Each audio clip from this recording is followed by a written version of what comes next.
You see Chief Mendez, big ass and shit. You see, you got a fucking dude with the fucking chainsaw with the fucking potato sack on his head. That's when I'm dead. No, here's the no. I would have beast out for that first part, like I told y'all.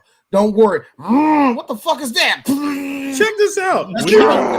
Now hold on. Check this out. Would you believe it? Would you believe it that the dude with the potato sack over his head and the chainsaw, he's a doctor. And then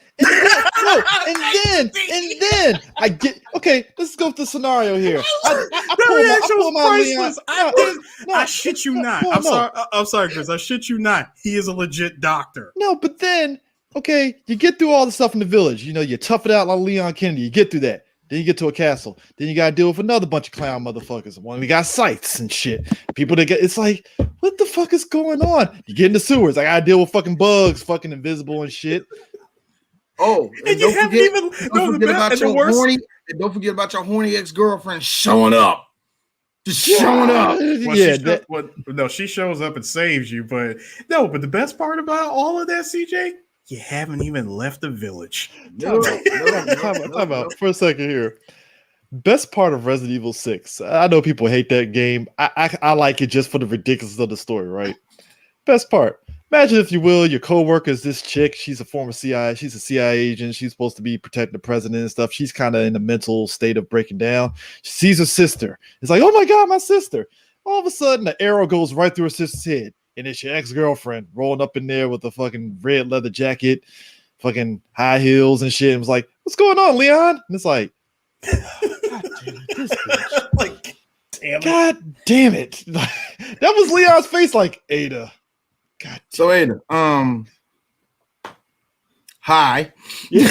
First off, hi. Second of all, how you doing? Third off, rude. Didn't return my phone calls, but fine, I get it. All right.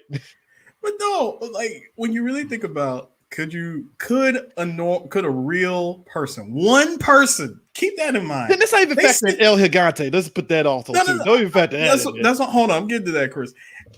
Keep in mind, Resident Evil 4, the United States government sends one guy, just one man, to find the president's daughter.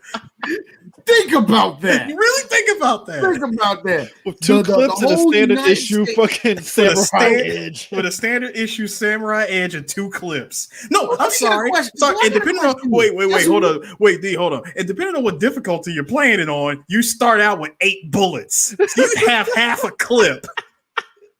So it'd be one thing if Leon was like going out there and like his his truck blew up or something happened where he only had 8 bullets. No, nigga, you walked up there like you was going to talk to 2 people and not have no troubles. 2 Frenchmen, the 2 Frenchmen are just looking at you like, yeah, let the American go, and they get killed. So it's like, yeah, you were already dead on the Robin dog. Sorry. Dude.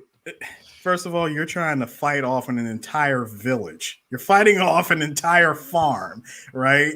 Second of all, you have the Big Cheese Mendez, and when you take him out, you think to yourself, "Huh, I got rid of you real quick. It ain't even the end of the game. The commercials lied to me."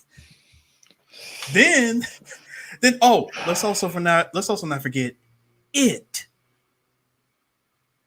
See, that would be the CCC. Big ass fish. No. The one that stalks you in the sewers. Not Capcom Gyarados. No. The one that stalks you when you're in the sewers and you're getting close towards the end of like chapter 4. Yeah, I know what you're talking about.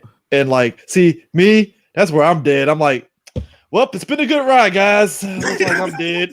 I wouldn't even think to fucking knock over the CO2 canister. It'd be like, oh, I guess this is how I go, huh? Oh, no. See, no. The one you're talking about, the CO2 no, that's Vertigo. Vertigo, that's what's the name? No, Sadler's. It is that. No, it is the other one. It is the one that's following you throughout those damn those freaking not canisters, but what is it? He follows you through those freaking tunnels. You go inside the tunnel. You got to shoot out. You got to shoot out the lock. You got to shoot the lock off the moon. Oh, U3 is the one that's the one. Yeah, that you shoot the locks. U3 yeah. Dude, fuck Sadler, that, dude. I was gonna say that, Sadler man. refers to him as it. And then even if you drop all the platforms, he still finds his way back up, and you got to circle him around. It's like I can't even get through the side door and just lock myself in. Nah, this nigga fucking nah. Then you got to deal with your old. Then you got to deal with your old chopper. Was your old chopper buddy Krauser, who decided to get steroids and show up with a freaking T-virus arm. First off, sir, you're forgetting the awesome ass knife fight. Oh, so no, you gotta get through that. Look, I'm not counting freaking QTE knife fights. I'm not counting that. Yes, that scene was pretty awesome. But how in the hell did I fail that like about 4 or 5 times?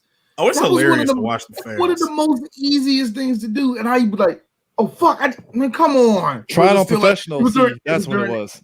It was during that time where it wasn't perfected yet. You know what I mean? Where they were still doing it, but it was like you couldn't be like a half a second off. I don't know. Then there was then you got the mine cart, but but of course if you were G, you could skip that. Yep. You can actually skip the mine cart. Then you got the Jesus. Oh no. Then you got straight up nightmare fuel known as the Regenerators and the Iron Maidens. No single person is surviving that. No, I'm laughing at this thing. Somebody said Drew McIntyre, Bobby Lashley, Bad Bunny, Sasha Banks, Bianca Belair. Representation matters, and they put a fucking Hotep hat on Drew McIntyre's head. I hate the internet. I fucking hate the internet. I was like, Drew is Irish. He ain't fucking black. What the fuck are we doing here? You know what Gaddafi? Gaddafi. No, it's actually Chris actually goes into it. He's Scottish. Technically, the niggers of the UK. So I'm just laughing at dude did apparently a liquid snake clone. Yeah, you're right, Gaddafi. Yes, he is. He is. I would say he's the lesser clone of liquid snake. Just his pettiness for why you go after Leon. It's like, so let me get this right. You went down to South America with your boy Leon. You saw what the T-virus did. Your arm kind of got it hit an artery, so you ain't gonna be able to fucking lift anymore like Big Papa Pump. So now you need a T-virus in order to continue it. All right, cool. Damn, you know what's funny? Also, too, random. DMX did and all that stuff. I laugh at the fact that Def Jam Fight for New York just completely forgot about all the OG Def Jam folks, and they just focused on all the newer Def Jam people in that game. What a Fight for? Well, that's the crux of that series. I mean, I know that's the crux, but it's fucking hilarious. I was like, wasn't DMX? I had to really second guess. I was like, was DMX in Fight for New York? Oh yeah, he was. Damn, no, he was. Yeah, he was. No, he wasn't. You sure? He was in Vendetta. He was only in Vendetta.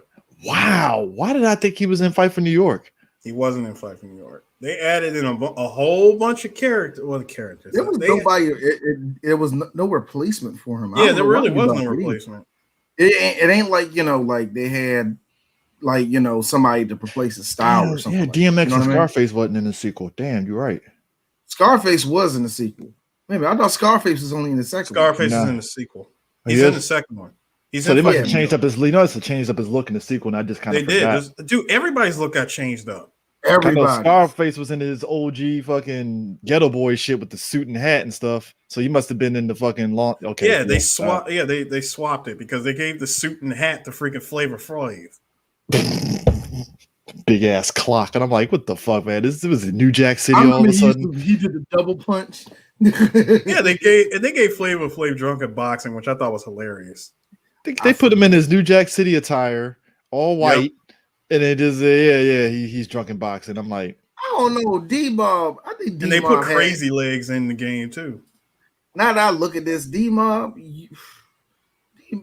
should have wiped the floor of Crow, but whatever, man. You had Capone, Eric Server, Flavor Flav, Freeway, Ghostface.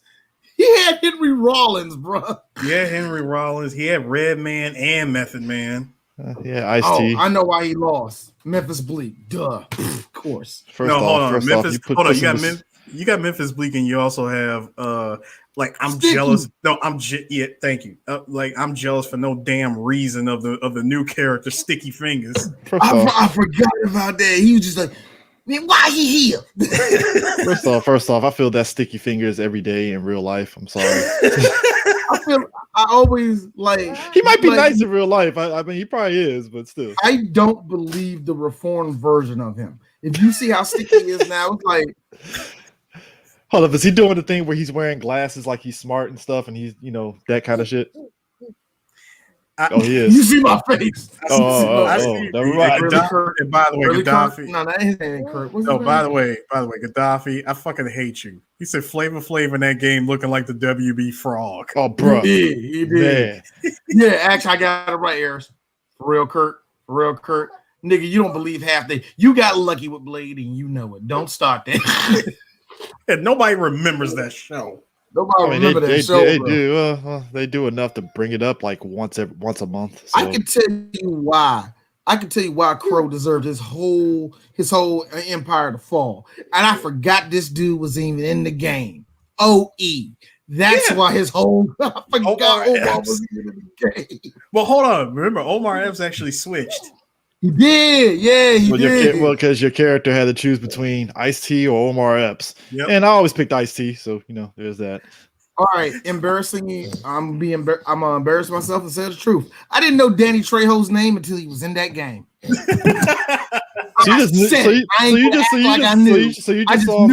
just saw him as the random Spanish nigga that's been in every movie, basically. Wow, man.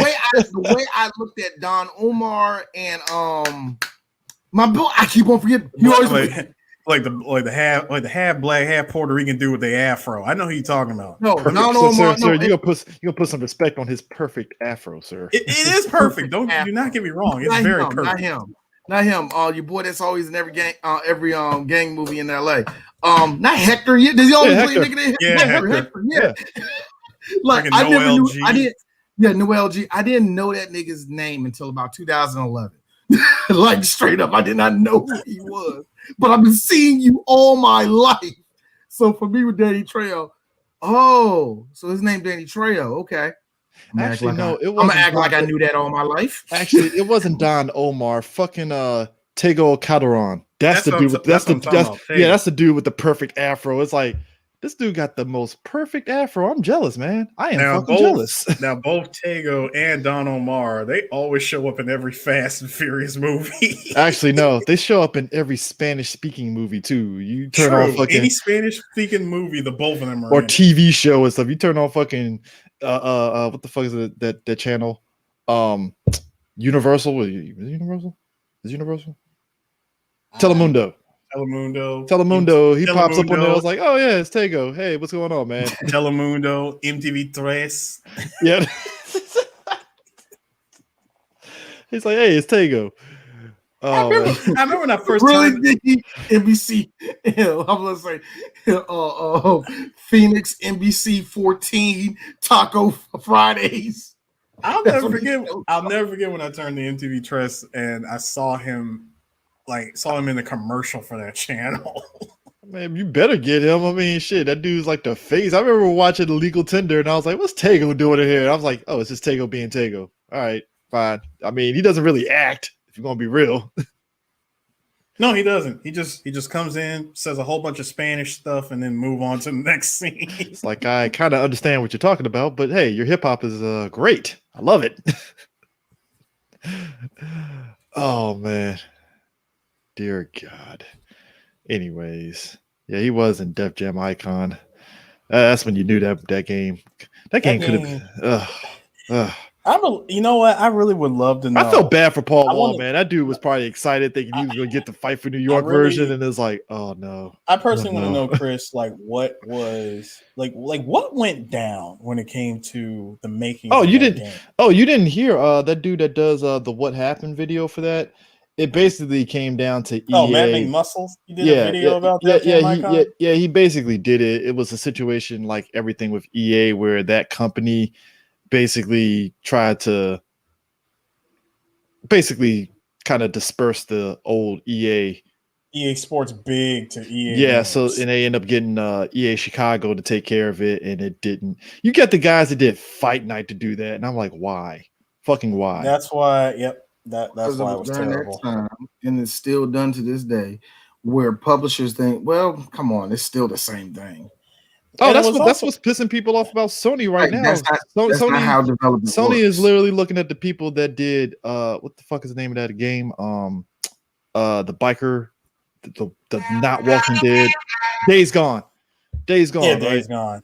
The company. What was the reason why he said no to that though? Because it didn't sell. I guess it didn't sell that great. Which, to be fair, they're right. It didn't really sell. Days Gone did not sell. It didn't sell. I don't that know well. nobody really talking about that game after. And that's the thing too, because I was like, on one hand, while I get that Sony wants them to make games that are going to be popular, and I really don't agree with them trying to remake The Last of Us. Fucking why? I don't know. It's an 8-year-old goddamn game, but whatever.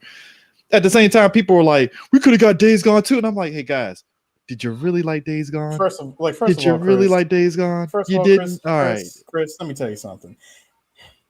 If I want to play a zombie apocalypse game with bargain bin discount Daryl from The Walking Dead, I would play. It was bargain bin Sons of Anarchy with Walking Dead splashed in it. That's all the fuck it was. Like I said, if I'm gonna play that game, I would just simply play Dead Rising 3. Thank you. Which is an equally disappointing game. I would have rather they said, hey, Sony, can you bring back Siphon Filter? I would understand that because, hey, I would love to see Siphon Filter. That was one of Sony's premier. Bring back Siphon Filter, that would mean you need to revive 989 Studios. Well, I mean, some of the people from 989 actually got splintered off to different other companies within Sony, so you can kind of sort of do it.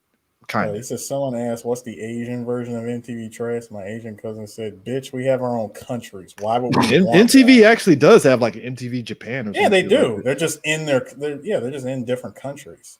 Yeah, but somebody said, do you have the Spanish version of MTV in a Spanish country? It's like, fuck you. Let me tell you something. When I was deployed the first time, right, and we go into the day room to check out the TV and stuff. Now, obviously, you're over there. You'll catch a lot of BBC, all those channels over there, right? I didn't know MTV had so many international channels. It's crazy. Yep. I really did not know that. That's how stupid I was just in my head at the time. I was like, MTV got this in India MTV? Huh. Just like how the only way, like Chris, just like how the only way you can catch MTV Dance was you had to be in Europe. Yeah, MTV Dance, that's the other one. That was the other one and stuff. It was just wow. Yeah. And that took me a while to learn. Remember when Nickelodeon used to show kids from around the world that looked at other versions of Nickelodeon and shit? Yeah. And I don't know which country it was. It could have been Europe or whatever it was. They was like, oh, on our Nick version Nickelodeon, we have this gay show. And I'm like, that shit looks good. Why don't we have that? Only thing we got was Canadian import. Only thing we got here is Canadian imports, which were great. From Canada. David the Gnome, you're gonna love it. Count Duckula. Like you can't do that on television. Yeah, that was probably one of that was everybody's first variety show. Yeah, that was our first. That was that was officially our first variety show, and which is and it's ironic because that show is Canadian. And here's the funny thing about that: it's not even beloved as I thought it would be in Canada. No, it's not. They're like, oh, it's a show. Oh, yeah, you Americans would like it. It came on Nickelodeon. Yeah, y'all would like it. Which side? But here's me. You Americans, you from Canada, nigga. We pretty much the same. Shut up. Then you really just colder. Like, then you really get fucked up when you find out that David the Gnome is actually Spanish. I was just about to say Canadian. Like, wow. I thought it was Portuguese. I thought it was a Portuguese show. Count Duckula is though.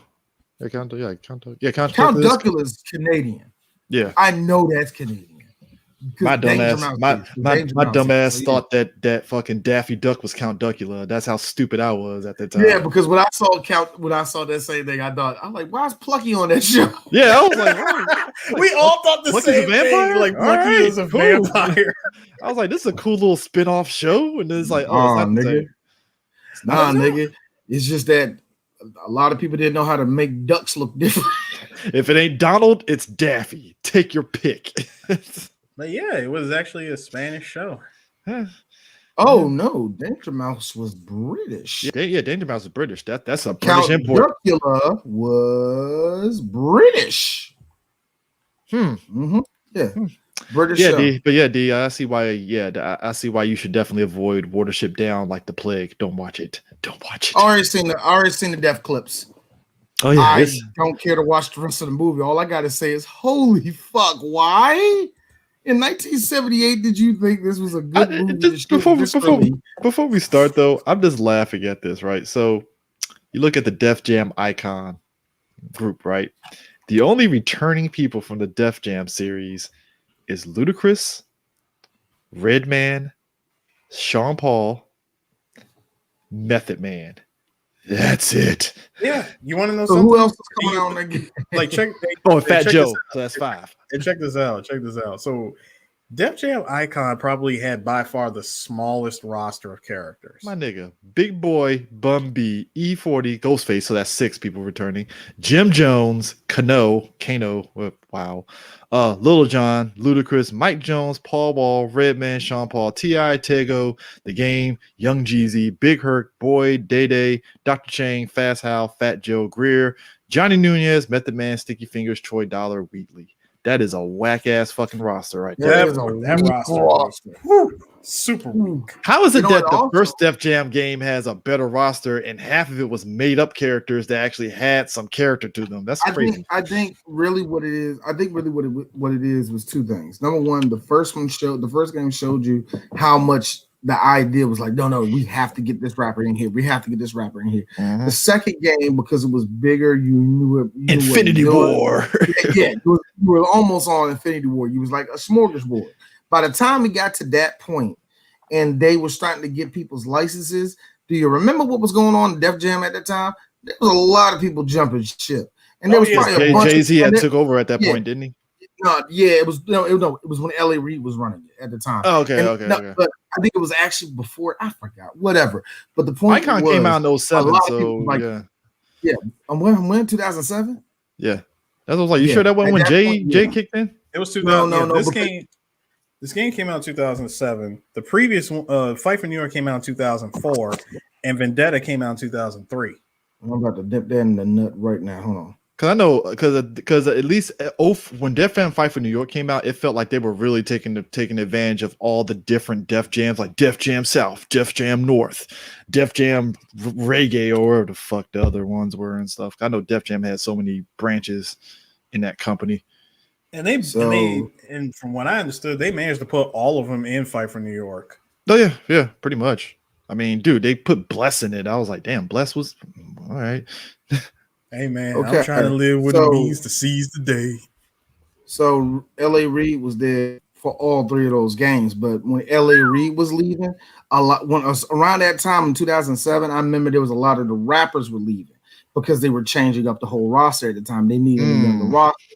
Just on some real talk, they didn't sign nobody of worth at that time. They had Kanye and all the rest of them. That was cool, but Kanye and Rihanna, that was it. That's what I'm saying. We got Jay-Z leaving. We're not shooting, and no, Chris. And be honest, in 2007, we don't know if this girl Rihanna is going to be a fucking star.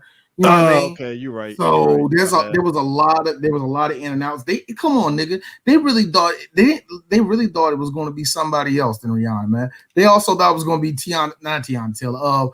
God, who was the girl that was lame at the time that was signed to Rockefeller that didn't do nothing? Not Cassie, but whatever. She probably was. Cassie was Bad Boy. Yeah, but you mean Emil? Yeah, it wasn't Emil. Oh, Emil was another bad one because Emil. I knew Emil was going to do that. 2 albums, she was going to disappear. I knew Emil was going to do that, man. It's just because that's how D's built. I just feel this way. Malaysian girls from DC kind of do that. Anyway, that's terrible. It's horrible. They're there, and then they say we're out. Might show up like we might pop up in a shitty movie, but that doesn't matter. Yep. All right, let's get this popping. You guys ready? Yeah, let's do this. All right, folks, we are here. Talk about the magnum opus, to talk about John Woo, to jerk off at the greatness that is John Woo, because let me tell you something. Out of the 3 John Woo movies, The Killer, A Better Tomorrow and Hard Boiled. I would say in America, Hard Boiled is probably one of his more popular ones because obviously The Matrix was very much inspired. But A Better Tomorrow is another one of those movies that has been inspired by a lot of people. Whether it's Wu-Tang Clan, whether it's action directors and stuff like that, because it hits all those lines of what John Woo does: melodrama, action, and characters, and also Chow Yun-Fat looking suave as hell in all three of them goddamn movies. Because Jesus, I'm gonna go ahead and get this. I'm gonna go ahead and get this out the way right now. I'm gonna say this right now, sir. Today's drinking game for A Better Tomorrow goes as follows: for every cigarette that pops up on screen, please take a sip. motherfucker, smoke. I have one thing to add on to that. Every time, and if you people are watching this on our YouTube page and anywhere else, if you see Chow Yun-Fat doing this look, take a drink, because he does that like all the it's just so lower grill. It's just lower grill of Chow Yun-Fat. And I have another one to add to that. For every time the K-drama style music sting comes in, take a drink.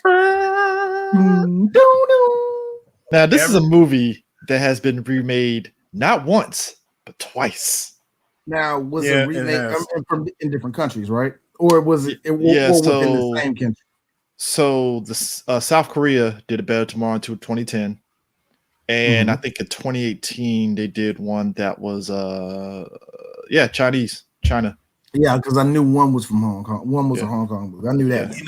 The 2010 one got received pretty well from what I remember and stuff, but like the 2018 one, not so much. I'll tell you this, it's only a matter of time before Infernal Affairs gets remade in its home country. You think they will? I have a feeling they would. If anything, they will probably. It's beloved over there. I wouldn't think they would touch it. It's definitely beloved, but I could see it being remade, just the first one. Side note, I don't think they're going to do the whole trilogy. Side note, I love how Andy Law took a shiv to the fucking Departed over here in his way. Like, movie's fine, but Departed better. Go watch it. Just watch that and stuff. I was like, Andy Law, I love you. I just love how you just look at Scorsese and was like, you see the shiv? Right there. I think here's the thing. Here's the fucked up part about it. As much as, and everybody agreed with it, Departed deserved it. Oh, it's great. But when you look at it side by side, you can tell that Scorsese was doing a different film that wasn't his usual shit, but he did it very well. But it's like, good white people, that's good for you. You know what I mean? Like, let's look at this movie over here, though. Because Infernal Affairs, and we'll do that one day on Three by Geese. We're going to eventually do that one, but it's a way better movie. It had a trilogy. I told you guys about this trilogy, dude. Look, because you know what I thought it was before we go to Better Tomorrow, because Better Tomorrow also has a trilogy. We'll talk about that in a second. But Infernal Affairs trilogy, and we're going through this trilogy, by the way. Oh, we will go through this trilogy. But I laugh at the fact that Infernal Affairs, right? When I remember seeing the sequel, I was like, hold up, this is a flashback to when they were in the academy. I was like, son of a bitch, Scorsese just took pieces. Okay. Yep. Okay. Yep. Okay. Yeah. And then the third movie was, and then the third Infernal Affairs, I was like, oh, so this is what Marky Mark kept saying he wanted his sequel to be. I was like, God damn it, white people. God damn it. Because y'all literally sat down one Friday night, watched all three movies back to back, and said, we want to take this, and this. Here's the thing. And we're gonna and then we're gonna do this in the sequel when this movie does very well at the box office. Here's the thing. I know how Scorsese went through it. Scorsese's like, oh no, that'll be a good nod, that'll be a good nod, that'll be a good nod, all will be good. Here's Marky Mark. Yeah, fucking copy all of it. Word for goddamn word. What? No. Oh, fucking Scorsese get the script the next day. The fuck is this? It was you, wasn't it, Jack? Jack, like, I'm not in the freaking scene, man. No, I said freaking. The check didn't even clear. Not even in the freaking scene, man. It was like this. Are you back to 92, Jack? No, I just did coke. Which brings me to A Better Tomorrow. I am surprised there's no American remake of this movie. There does not There will need be. to be. There will be.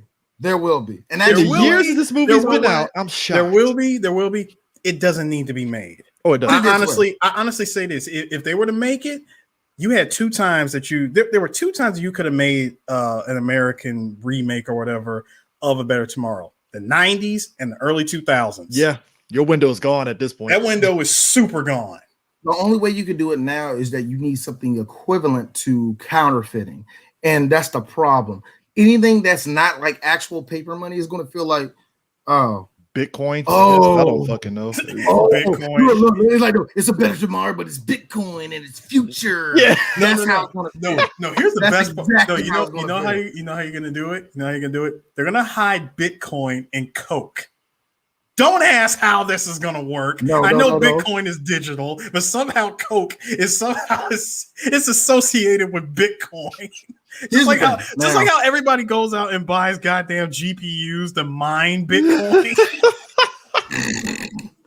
It's the same shit. No, Eric, hold on. Forget this is a Hollywood movie. There's gonna be some technology that does not exist. Even niggas on the black market, like, I wish. like that bullshit and fucking the remake of Red Dawn where somehow China had technology to shut down half the fucking US. I was like, that's bullshit. Even if China had the money to do it. Chris, I'm talking. I'm in. Like bullshit. Like, no. No, that's not how that works. That's what I mean. No, but like 3 keystrokes and they're in. because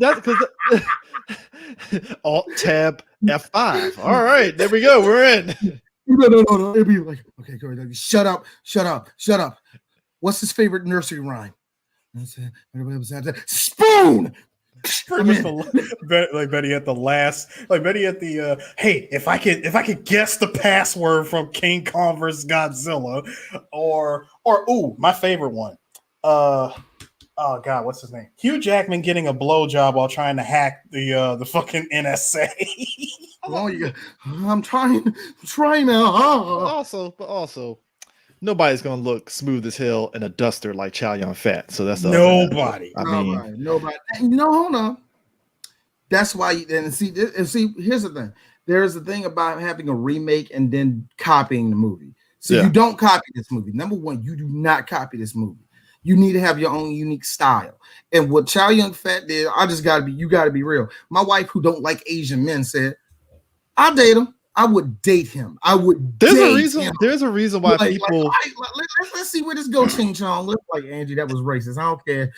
I mean, we talked about this before, but there's a reason why a lot of people felt like Chow Yun Fat didn't get his potential used as much in America in the movies and stuff because for some reason back then Hollywood didn't see him as a leading man because of he's Asian and stuff. Now he be thriving. He could thrive now. I doubt it. I doubt it. I feel you on that, Chris, because this is the same thing that we had talked about on the previous podcast. Every time you bring an Asian actor over to America, no matter who you are getting typecast. You are going to get thrown into that fucking bubble of playing either a kung fu master, a cop, a secret agent, or some dumb shit. Well, he was a silent assassin. Or assassin. He was the assassin. He was the assassin in that movie that he was with Mira Sorvino or whatever and stuff. Which that was the closest you were going to get to badass fucking Chow Yun Fat. That's what I'm the closest. And that's what I mean. You're thrown into 4. It's always less than 5 type of character roles that the Asian actors always get every time they come over here, and that's more so for the men. Women, however, is a different category. It's a different category for them, and it kind of sucks because with them they get fetishized. Yeah, especially the young ones. The younger ones that come over here, they're instantly made into like the sex symbol. And that's just not Hollywood, of course, because Hollywood's on top, but that's in every other country that is run by white people. If you're an Asian woman, be prepared to be a prostitute. That will happen. To be a prostitute. And let's also not forget be prepared to be hugged up by some douchey white boy. Not even that. It's even worse. Make sure that when we introduce you, you have that one streak highlight color hair. And Just be real. I don't care how progressive y'all think we got in Hollywood. Roll the dice, odd, even, if you're going to be talking like this or talking like a this. It's gotten a little bit better, but you're right. We got a long way to go, but it's gotten a little bit better. Chris, real talk. We got to deal with slavery movies. They got to deal with Miss So Honey, we love you. We big American cocker. Here's the thing. We ain't getting much slavery movies nowadays. I would say within the past 3 years or so, we haven't been getting much. That. Yes, sir. Trust me, we got long ways to go, though. We do. You know who got it just as bad, but they don't know it yet because they're not all the way white, but they think they're all the way white with it. Armenian people got it just as bad because you're either gypsies or you're in a mob, and one of you got like a glass eye, and y'all like kill babies. Like it's like now all of a sudden Hollywood realizes, oh man, Crazy Rich Asians did good. I guess we can actually do romantic comedies with Asian people. No shit. Here's the problem. What the fuck? Here's the problem. Hey Chris, here's the problem with Hollywood. Hollywood has that idea because they're still of the mind of, anytime we get a whole bunch of Asian actors together, we can only make this movie called The Joy Luck Club. And then all of a sudden they saw Crazy Rich Asians like, oh well, maybe we can make them. Oh my god! Think Asians have a long road. Oh no, they got a long way to go. Trust me. I think their road's a little bit longer because I actually kind of like now. It's not my place as a black man to really say what I think about their culture, but when I see their concern of like, Crazy Rich Asians make us look worse and make black people and Latino people look lazy by comparison, and it's just fucked up. You know that, right? Here, all the rest of the Asians, shut the fuck up. We're on camera. Take the W. We know we got a long way to go. I get their concern. I mean, and the funny thing is, every Asian person in that movie was like, "Hey, look, it's great. We got a long way to go." I like the one Asian dude. He's always the youngest one. What are you talking about? I've been rich all my life. Shut the fuck up, David. Shut up. I mean, hell. You ain't here because you look halfway white. Shut up. Hell, we're fine. Look. Me and Charlie, we're losing our shit over the fucking new Michael B. Jordan movie where it's in the Tom Clancy verse. Because me and him have been talking like, yo, it's been a while since we've seen some black action.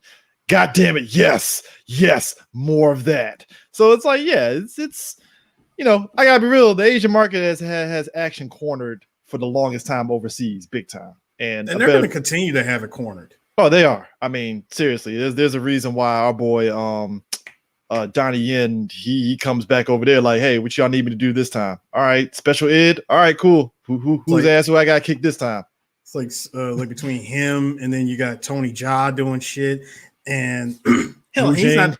You got Wu Jing, and not even Tony Jaa. There's you got other actors and stuntmen and stunt women coming out of Thailand doing their thing. Hell, Indonesia's been tearing it up lately. I mean, but this movie A Better Tomorrow though, like I think I remember more so the sequel, which spoiler.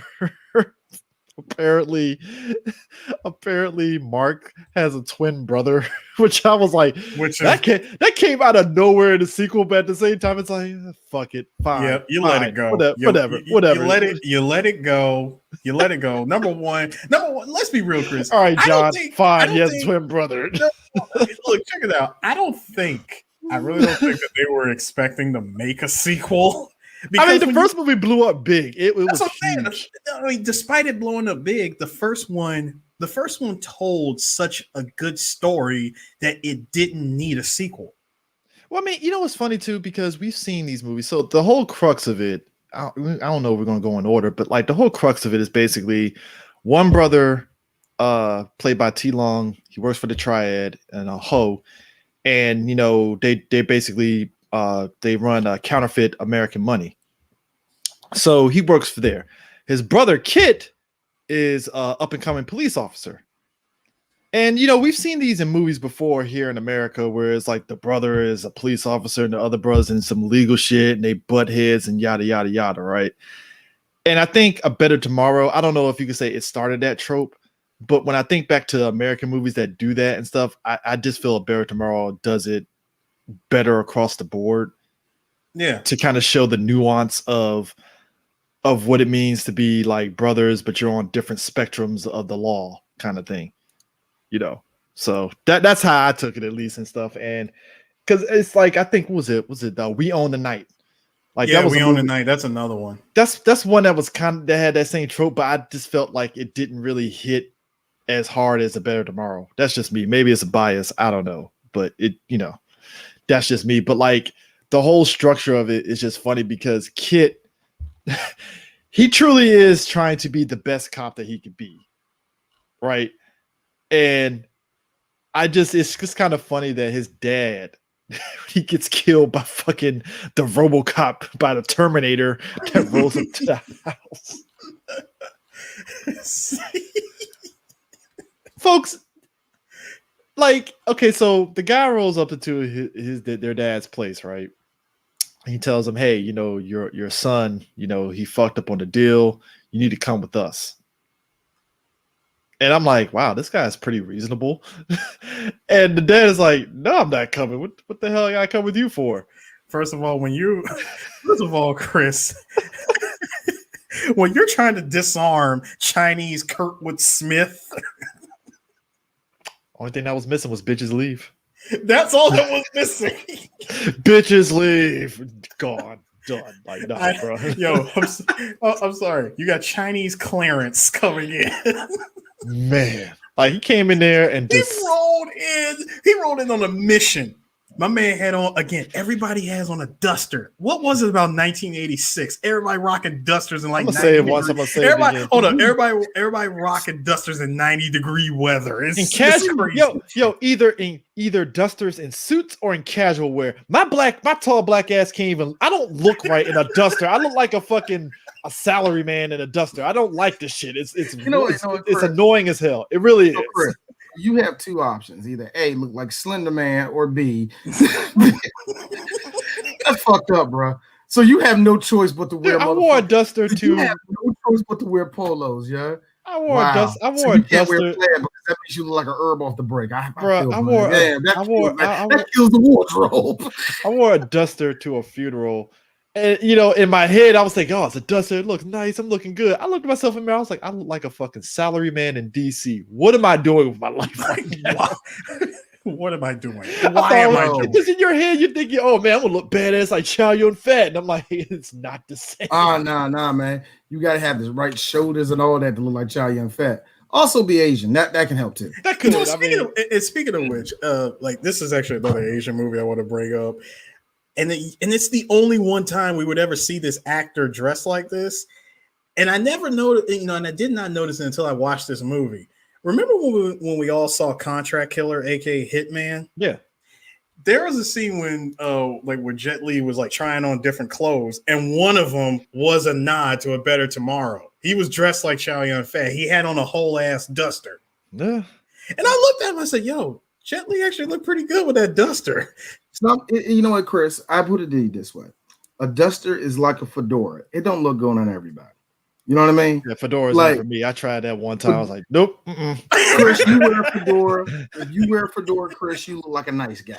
Don't do that. No. Look, You look like one of those guys, tip of the cap, my lady. Like, oh fuck, fuck you. I put that shit on. I was like, if I walk out this house, every chick will be like, nigga, like. And see, I don't like fedoras. Then Eric's like, yeah, I don't like fedoras either. Here's the funny thing: I put on the fedora, nothing. Chris put on the fedora, nothing. Eric puts on the fedora. This nigga is Frank fucking Sinatra. Look at that nigga. I bet his dick big as fuck. Fucking MJ over here. Don't work for no one. I legit work for no one, man. I was gonna say I've legit worn fedoras, so. He wore a fedora New Year's Eve, dancing his ass off. You ain't lying, D. He was but here's the thing, Chris. Again, that's what I said. Flip side of that. D, you look ugly. Eris, why the fuck? Get the fuck out now. This tall drink a motherfucking glass here. Oh my god, nigga. Look at the motherfucker. Look how the fedora fits his head. Then flip side again. You ugly. Look at that fat Mark Henry ass nigga. The dreads just do it with it. Fedoras are stupid. That's why I don't like Yeah, them. yeah. It's stupid how they work. They're stupid. It's equivalent to like the fucking white boy that wears the backwards cap. It's like you look like a fucking tool bag. Stop it. Okay. The one thing that pisses me off, Nigga, if I don't see a more than skateboard in either hand, take that shit off. right. The one thing that pissed me off more than anything, is Kango Soul Patch. Niggas, it is 2021. How is that still a fashion thing? How are there still men walking around with the Kango? All baby face Soul Patch. Indeed, they drive a nice clean Nissan. They drive a nice clean Nissan 240 SX that's all white. Like that shit hasn't even came out the garage since 1985 and shit. So yeah, you're letting me know that there's single men that barely fuck. You let me know that. I know that part, but here's the part though. No, when you said that, I thought you was gonna say, "D, they look like they have a nice, clean as hell 1997 Nissan Sentra." I thought you was about to say that. It's always a Datsun that's like it's never been out the fucking garage. It's like, yeah, man. This is an 81 Stingray right type here, of car man. that people are in our age bracket. We fucking went to high import nights driving, but they drive them shit stock and it looks clean as hell. And I was like, man, them type of niggas that tell you a story about a date they had 5 years ago, and you think that you're. Anyway. So this dude tells him, "Hey, your son." Who, by the way, the funny thing is, Ho knew when he took his boy to that meet. Oh, this is a trap. I don't know if it is a trap, but it just feels like it's a trap. Yeah, something right here, man. Ain't something right here. I don't know, man. But could be because all of a sudden my dad's telling me to get out the game. Could have been a nightmare I had. You know, it could be a couple of things. I just like how he literally dived behind the fucking chair when the gunshots went off during that deal. I was like, yo. I knew it was on. I knew it was on before the cops got in there because the way he was all, yeah, come on in, let me show you.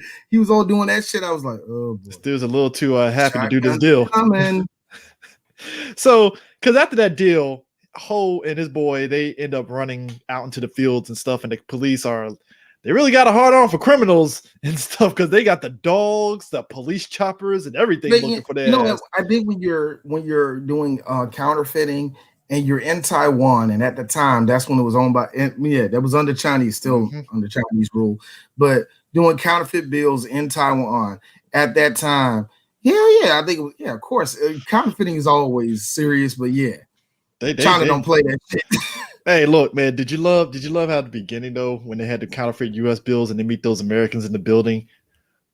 And again, you forget that Chow Yun Fat and them, he knows how to speak English, obviously. But I heard that like that's a dub, but that's a dub. That's not Chow Yun Fat. I heard Chow Yun Fat. I think at that point, I like to think that at that point he was probably decent at English, but they was like, we gotta dub that over because no. Get the American to dub that. Yeah. Get the person that's actually English to do that, okay? Because both the guy T Lung, who by the way he actually was he was in Drunken Master 2 playing Jackie Chan's dad and stuff. Because it's one of those things where it's like I've seen that hairline anywhere because this hairline is like back. So it's not even he was another person that was in this movie, and I don't know. I'm pretty sure y'all didn't even have talked about Ho's brother. Have you talked about Ho's brother already? No, we didn't. We just mentioned him. Kit. Kit. You see when Kit goes to his girlfriend's violin recital, the person, the producer that is sitting right beside him, when she messes up and look at him like she's not getting that damn job. That person is a very famous person. That is director Sue Hawk. Really? Yes, that is Sue Hawk. 4 years later, if I'm mistaken, he would direct A Better Tomorrow 3. Nice. And so it's kind of funny, like, so Sue Hawk and John Woo are boys. You know what I mean? So John Woo popped up in this film in like a rant, just like because that's what John Woo does. He just pops up in the movie, just like, hey, I'm a cameo. You gonna be on this joint? Yeah, man, we're gonna do this shit. No, it's like in Hard Boiled. He played his old boy's best friend in the bar after he does his little cello routine and stuff. And he's the bartender. That's what he was. He was the bartender. I was like, so John, you just put yourself in the movie, huh? All right, whatever. It's your movie, dude. Fine. Hey, man, it's your movie, man. Fuck, man. Look, Tyler Perry can be in his movies and speak. I can be in mine. Yeah. Hey, the day John Woo puts himself in the movie, he's doing action scenes. That's when you know he's made it. Just straight up. That'd be fun. That's hilarious, man. I think John Woo thought he made it when he did Charlie's Angels, and then realized, oh, this is not going to be a good movie. Did he do Charlie? Hold up, did he do Charlie's Angels? Charlie's Angels too, if I'm mistaken. If he wasn't director, he was like associate producer or some shit like that, because he did that and he did Mission Impossible 2 was right. It wasn't 3. It was 2 that he did. 2. Okay, so he's not actually he never got an actual recognition for Charlie's Angels. That's the problem. It's kind of one of those like I was there but not really kind of thing. I guarantee you it was more like, yeah, don't put my name on that shit. Probably. Mission Impossible, yes, put me on 2. Oh man, come on, man. The motorcycle scene. I'm done. That was all John Woo. No. The doves after fucking Ethan shot the fucking explosives to blow the door, and I was like, where the fuck did the doves come from? To this day, I don't get doves. Why is it gotta be pow? Ooh, I never understand that. It's the angelic aspect of it. I mean, you saw Tom Cruise when the door opened, he walked past and you saw the doves flying. He had the angelic, aura around him and stuff. Hey, Chris, he's a Scientologist. Well, he wasn't Scientology at that point. Yes, he was. Oh, really? Oh, yeah. Oh, Tom is I'm not saying he was on ground zero for that shit, but he was one of the first ones. Like, yeah, this is the shit. It was like him and Nancy Cartwright were the main ones. Nah, so Bart Simpson and Tom Cruise were telling everybody, man, Scientology, man. All you gotta do is give up half your paycheck, have sex with your wife only in one position, and missionary, not the good missionary. So Ho and Shing, after the whole deal going by and the police are looking after the Taiwanese police are looking for him and stuff, Ho decides to sacrifice himself and tell Sing, hey, get your ass back to fucking Hong Kong and just make sure I don't want to leave you. Please do it. And he does the whole thing. I'm gonna shoot in the air to get their attention. Now go, and Sing goes back to Hong Kong and stuff. And Mark is kind of sitting back in Hong Kong waiting for both of them to come back and stuff. And Ho ends up, because Ho did like what 3-4 years in jail. God, or 5, was it 5? 5 years in jail, something like that. Yeah, Ho did 5 years in jail. It is that, but I like how they did it, and you just see when Mark saw it, he just drops it, and he drops everything like, all right, time to kill some people. Yeah, so and I think it's the best scene ever, because so at this point, Mark, when he finds out that what happened with the deal and stuff, he decides, all right, I'm gonna go after the Taiwanese dudes that sat there and shot him up. And it's a great scene. Having fun. They're having fun. And Mark and it's a great scene. And the scene is set up so great because Mark is kind of like fake drinking, drunk and stuff with this chick next to him on the side and stuff. And he's putting guns inside the potted plants. And stuff, and you're like, oh boy, Mark about to fuck some people up and stuff. So again, I had my son watching it with me. He said, "Please, about to do some John Wick shit." No, John Wick did shit he did. Watch, son, shut the fuck up. So Mark rolls up in there, and I like how the dudes immediately see him and was like, oh fuck. I think anytime you have I think anytime there's a party after you kill somebody and you're having a celebration. And a door opens up slowly. Yeah, action's about to happen because either that's the cop, somebody ready to shoot you. The fact that they looked at him was like, shit, because it's like they knew that was Mark. Like, fuck. I like how one boy, the first nigga that got popped was reaching. I loved it because he looked like he was like, oh shit, pop. Now, if you know any of John Woo's movies, barely any reloading. Mark popped off like 25 shots in his pistol. I'm like, I know there's not a lot of bullets in these guns, but all right, I'll let it roll. I'll let it rock. Chris, how is it possible every time they reloaded in this movie, it's fucking insulting, isn't it? Because they'll sit and shoot off 58 damn bullets all of a sudden. Click, click, I'm like, you didn't even reload. You just looked at your clip. See, Mark was smart. Mark didn't reload. Mark was like, that's why I got guns in the power plants. I ain't fucking reloading. Fuck this shit. I think, I truly think what they were going on was lethal enforcer rules. You shoot, point down, shoot, and you reload it. I really feel like Mark lit them motherfuckers up, and the motherfuckers did not have no aim whatsoever because Mark was like, bop, bop, bop, bop, bop, bop, and bop, the only reason why Mark got hit was because that one dude, the one Batman, dragged his ass out the room. And Mark was like, oh, word, last gun. Bah, bah, bah, bah, bah. I'm like, well, so Mark does what typically happens in these films where after he gets shot, he goes into kind of a despair thing. We find out that Shing pretty much took over the company that was making the counterfeit bills and stuff. Really what happened was it was half a half. It was half a half. It was really half going into hiding because, the cops are probably going to look for you too. And number two, what good are you? You have no money, no connection right now, none of that. And it's just kind of amazing how Mark just went to being homeless pretty much. Well, he's just a chauffeur basically, but he's he's a chauffeur. Yeah, he's working poor at this point. Yeah, he's working poor. The mother is like a nigga that you know for a fact. And I know the economy. Shut the fuck up. But get it out your brain on this one. Imagine your best friend works at Wawa.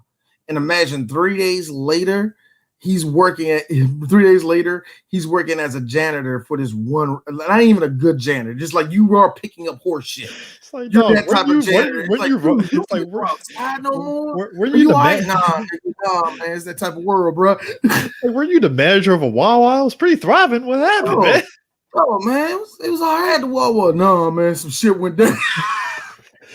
But that was the thing. Like, it felt like when Mark got shot in his leg, it's like a lion that lost his bite because he got shot in the leg, and it's like that badass swag that he had at the beginning of the movie. Oh no, all that shit swag gone out of his fucking ankle when he got shot. Like the only swag he had was because even when he's wearing a duster with the casual wear and stuff, it's like he looked like a guy when Ho at this point he's trying to get out the game. He's trying to make amends with his brother because his brother during the montage of him being in prison, his brother is rising up in ranks in the police academy and stuff, and he's a cop. So his brother already hates him pretty much because one, your dad got killed because of you. Now, did y'all talk about how his dad got killed? We were about to, and then we were about to. Oh, yeah, yeah. But even with before we go into that, I will say this one more thing, and I could be looking at it a little bit too deep. I'm thinking with Asian culture, seeing how he's lame, pretty much he's skipping on one leg, and how he's not washing himself. Once your images go, I got this thing of the Chinese being really you're just good enough to drive cars. You have a broken bone, but then again, that's how white Americans think how China works. So I mean, but you saw, but you saw how it was when the new bosses pretty much took over. AKA, hey, the guy who actually sold you out and screwed you over was the dude that you told run. Dude, sing without missing a beat. Imagine if you will. Somebody, a couple of one or two people, I'm not going to name their names, but they had something to do with FanCon. Imagine if you will. They look at us. They look at us, and we're like, and I'm not saying we're that high. No, we're not. We're friends with this nigga. We're just friends with this nigga. But that being said, imagine they woke up and saw us on stage with Hilton. Yeah, man. Thanks to Three Black Geeks. Blur got off to a great start. Yada yada yada. They're sitting in the audience like, fuck you. That's what happened. Because Mark at this point, they just shot me in the leg, bro. Come on. Which, by the way, that I ain't even do this shit. Now I'm bringing it back to the fan content. I ain't even do nothing. Which, by the way, even though Mark got shot in the leg, that restaurant shootout, holy shit. Yeah. I'll be honest with you. Could you call that a shootout when it's one person murking everybody, though? It is. You know why it was a shootout? Because when one dude got shot, he shot 5 times in the air, making him look like a... The poor janitor upstairs mopping the floor gets shot in the leg. I feel bad. No, wait, Chris. It was poor. No, wait, Chris. Sorry, it was poor janitor working on his day off. Get shot in the leg. You know what I feel bad for? I feel bad for the party down the hallway, and that one person got killed in there. I feel bad for that party. Oh, the stray bullet. Yeah, straight bullet killed somebody. I'm not saying there was like one person died. Got the G baby from Hardball routine. Like, all right, guys, everybody all right? Everybody all right? Everybody cool? Everybody cool? Hey, Steve, you all right? Hey, Steve, you all right? And Steve is just sitting there. He got a bullet hole in his heart, and he's just bleeding out like, no! Harris, our favorite line in the world. Come on, you're not gonna die. Say the fucking words. I'm sorry, dude. I'm sorry. Look, love Hardball. People are not bullshit. That scene sucks so much, man. It really does, man. It's like it's a hard watch. Yo, because this is brother. He's like, all right, man, you all right? Dude, I was like, no. You just, oh man. But that's what at least it ain't at least it ain't Otacon. At least it ain't Otacon. And his sister. Why do you want to call me that? Dead. Why y'all making me laugh so much today? Dude, that man couldn't catch a break, man. It's like your sister get fucking stabbed by fucking damn not vampire and shit and stuff. I like how the woman that broke you off a piece of that plate, who could have easily cured herself of cancer, said, "Nah, I'm out this bitch." Nanomachines, son. I don't care what you say. Dude, she was done. No, if the nanomachines kept her alive. The nanomachine was keeping her alive. Yo, Naomi said, real talk. Naomi skipped over chemotherapy. It's like, yo, I ain't trying to lose my hair. Fuck this, nanomachines. Bam, let's go. And here's the thing that get me. It's like, so is the nanomachines not working? No, they suppress it. So why are you not taking it no more? Nah, because she felt bad for the deaths. She Susaned herself and was like, I feel bad for these deaths. I got to kill myself. She didn't Susan herself. Or after she fucked down. Yeah, that was mid. I'm out. I ain't gonna tell him it's mid because he thought his stroke game was good. Hal, you are so sweet. Hal knows this, but what? Like, why do I feel a however coming? Dude, it was like that shit from The Simpsons when Ned Flanders fucked that. Just like on the anime I watched. It's like Otacon thought he was like Ned Flanders when he banged out that fucking that Hollywood chick and stuff, and Ned Flanders got like an 8-pack and they're sitting in the fucking. That's what Otacon thought he was. I was like, nah. Was it that time where Ned said, "Well, I have a stack of Bob verses saying that we shouldn't have sex, and I have another stack of verses actually contradicting that, saying that we should have sex. God, what do I do?" And all of a sudden the wind blew. He was like, I take that as a sign. I was like, go ahead, Ned. I love Ned Flanders in that show, man. It's like, yo, Ned Flanders is the good Christian guy that works out, got an 8-pack, and just everything, just great. I call bullshit on this 8-pack. I really do. Come on, man. When you show Homer his ass, like, hey, these ass. I am mad to this day that there is a legit statue figure out of that shit. And I want it. It feels like I want it. It's actually called the Stupid Sexy Ned Flanders figure. It is. Stupid sexy.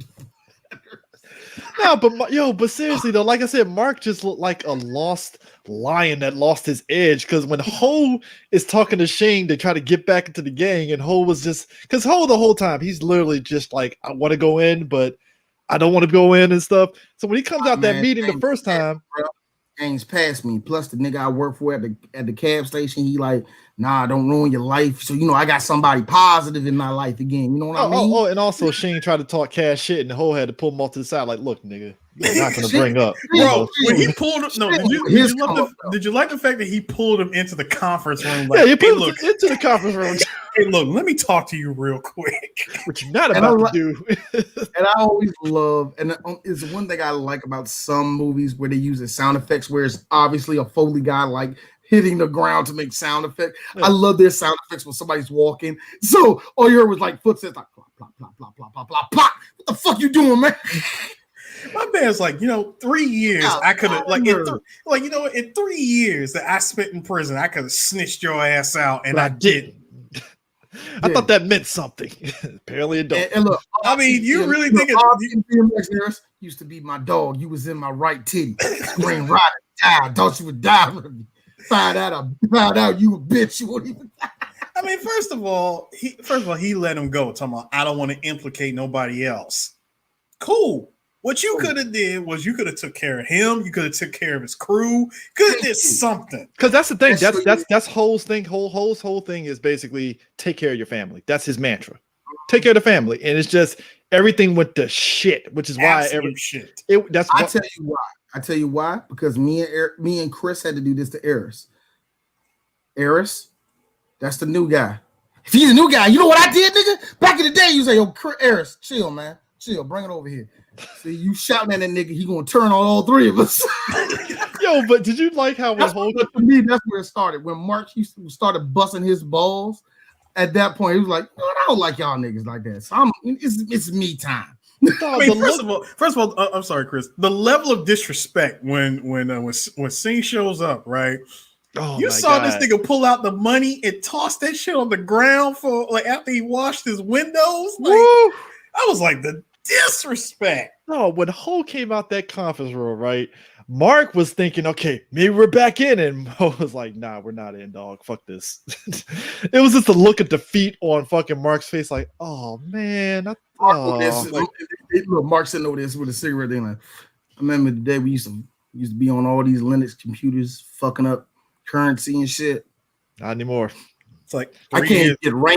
They just give me water. Yes, just water. Just water. Oh, did you also love afterwards when they meet back up at the club the second time? Mark is being a sarcastic asshole to Sing when he put his leg up on there, like, yeah, toast, and just pours a drink on his leg, on his bum leg and shit. I was like, whoa. I would have did the same thing. My man said, here's a toast. I was like, damn, son. And no, I could have been good. No, and that's what I'm saying, because the flip side is like, you know what's saying? Let's just think about it. This is funny, right? I'm here, you here, Ho here. And you know what's funny? When he was in jail, and when I was like, getting gangrene over here, the fuck was you at? Every time Hold on, hey Ho, did you let that nigga go? You saved him, did you? Wow. And what did he give you in jail? Ooh, nothing but air and no attention. I thought so. Earth and water. So that being said, toast to you. This Jack Daniels is going on his leg, nigga.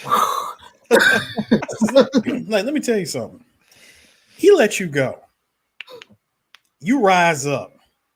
You taking care. I see you taking care of all your crew. I mean, what about me? Like, hold on, but what about me and Ho? We ain't eating over here. Whatever happened to everybody eats? I'm broke, nigga. I'm broke. Just imagine this. Look, imagine Sing try to talk, and all of a sudden you can't hear his kid. Here come Cam. Who this pig leg motherfucker? Yo, I was waiting. Hey, look, I was waiting for Sing's Mark equivalent to come up there and try to flex, but he didn't have a Mark equivalent. He didn't have a Mark equivalent. You thought he would. You really thought he. See, that's what he fucked up. He ain't had a ride or die beside him. No, he didn't. He just had a bunch of new people that just looked at fucking Mark and Ho like, who the fuck are these two guys? A bunch of niggas from Shanghai. Only one he know. The rest of them niggas he barely like that. Hey D. He had a whole bunch of guys who didn't know about Mark and everybody back home. You know what I mean? Hold on, Harris. Just a one random white guy that speaks very good Cantonese. That's the reason why they get around. Now, hey man, we try to get in the club. Hey yo, David, go game. And between all this, right, Ho and Kid, they're going back and forth because Kid's like, I'm a cop now, you're a criminal, fuck off. And I'm like, God damn, like, all right, man. Look, man, the whole thing came down to you cannot get a promotion because your brother is a criminal. Oh, the police are fucking assholes in this movie too. It's like, that's your best cop. He's doing all the blag work. He's giving you the big cases. Nope. You're not going to promote him? Nope. The reason why is for one good reason. All police forces around the world usually go, You know somebody in that organization? Get the fuck out of here. Now, here's the fun part. The agency that takes care of all the espionage and all the rest of that shit. Come here real quick. You know what? Your brother too? Wow. Okay, cool. That's exactly what happened in Departed, as we were talking Hey, about pre-show. CIA. Look, the CIA and FBI are famous for who your cousin again? Oh, come on. Yeah, come here real quick. Let's talk, man. Yeah. How much you want? You heard me, nigga. How much you want? That's exactly what they got Leo's character in Departed. It was like, oh, you're part of that Boston gang? Hey, come over here. I know they kicked you out the academy. Just come over here. Come over here. We love you. Like when we went to all the Mafia month, when I read all like some of the stuff that went on, went behind the scenes with Donnie Brasco, even on Goodfellas, you saw little stuff like that. It was the FBI saying, nigga, we know you got a family. We know you got this. We know you got that. You trying to get out? Yeah. You trying to get out? What you trying to do? I mean, but all we need to know is where. All we need to know is one thing: where does he wash his clothes at? Lucky Coin. Thank you. I mean, and it sucks too because he's frustrated because he's just like because he's trying to investigate stuff, and at one point he finds out the boat where they're doing their deals at and stuff, and he gets capped. Bro, by Sting's gang member, because Sting was telling him, "Hey, your brother's been sniffing around. You might want to talk to him and get him the fuck away from this shit, or else I'll kill him." Yo, Chris, let me tell you, Chris, let me tell you something, man. First of all, when your brother, yes, he's on the other side of that coin, but when your brother is giving you the heads up to say, "Hey, Sting knows that you're following him," I wouldn't try to jump at the first thing that this motherfucker does because he could be setting you up for a trap. Matter of fact, I know he's setting you up for a trap.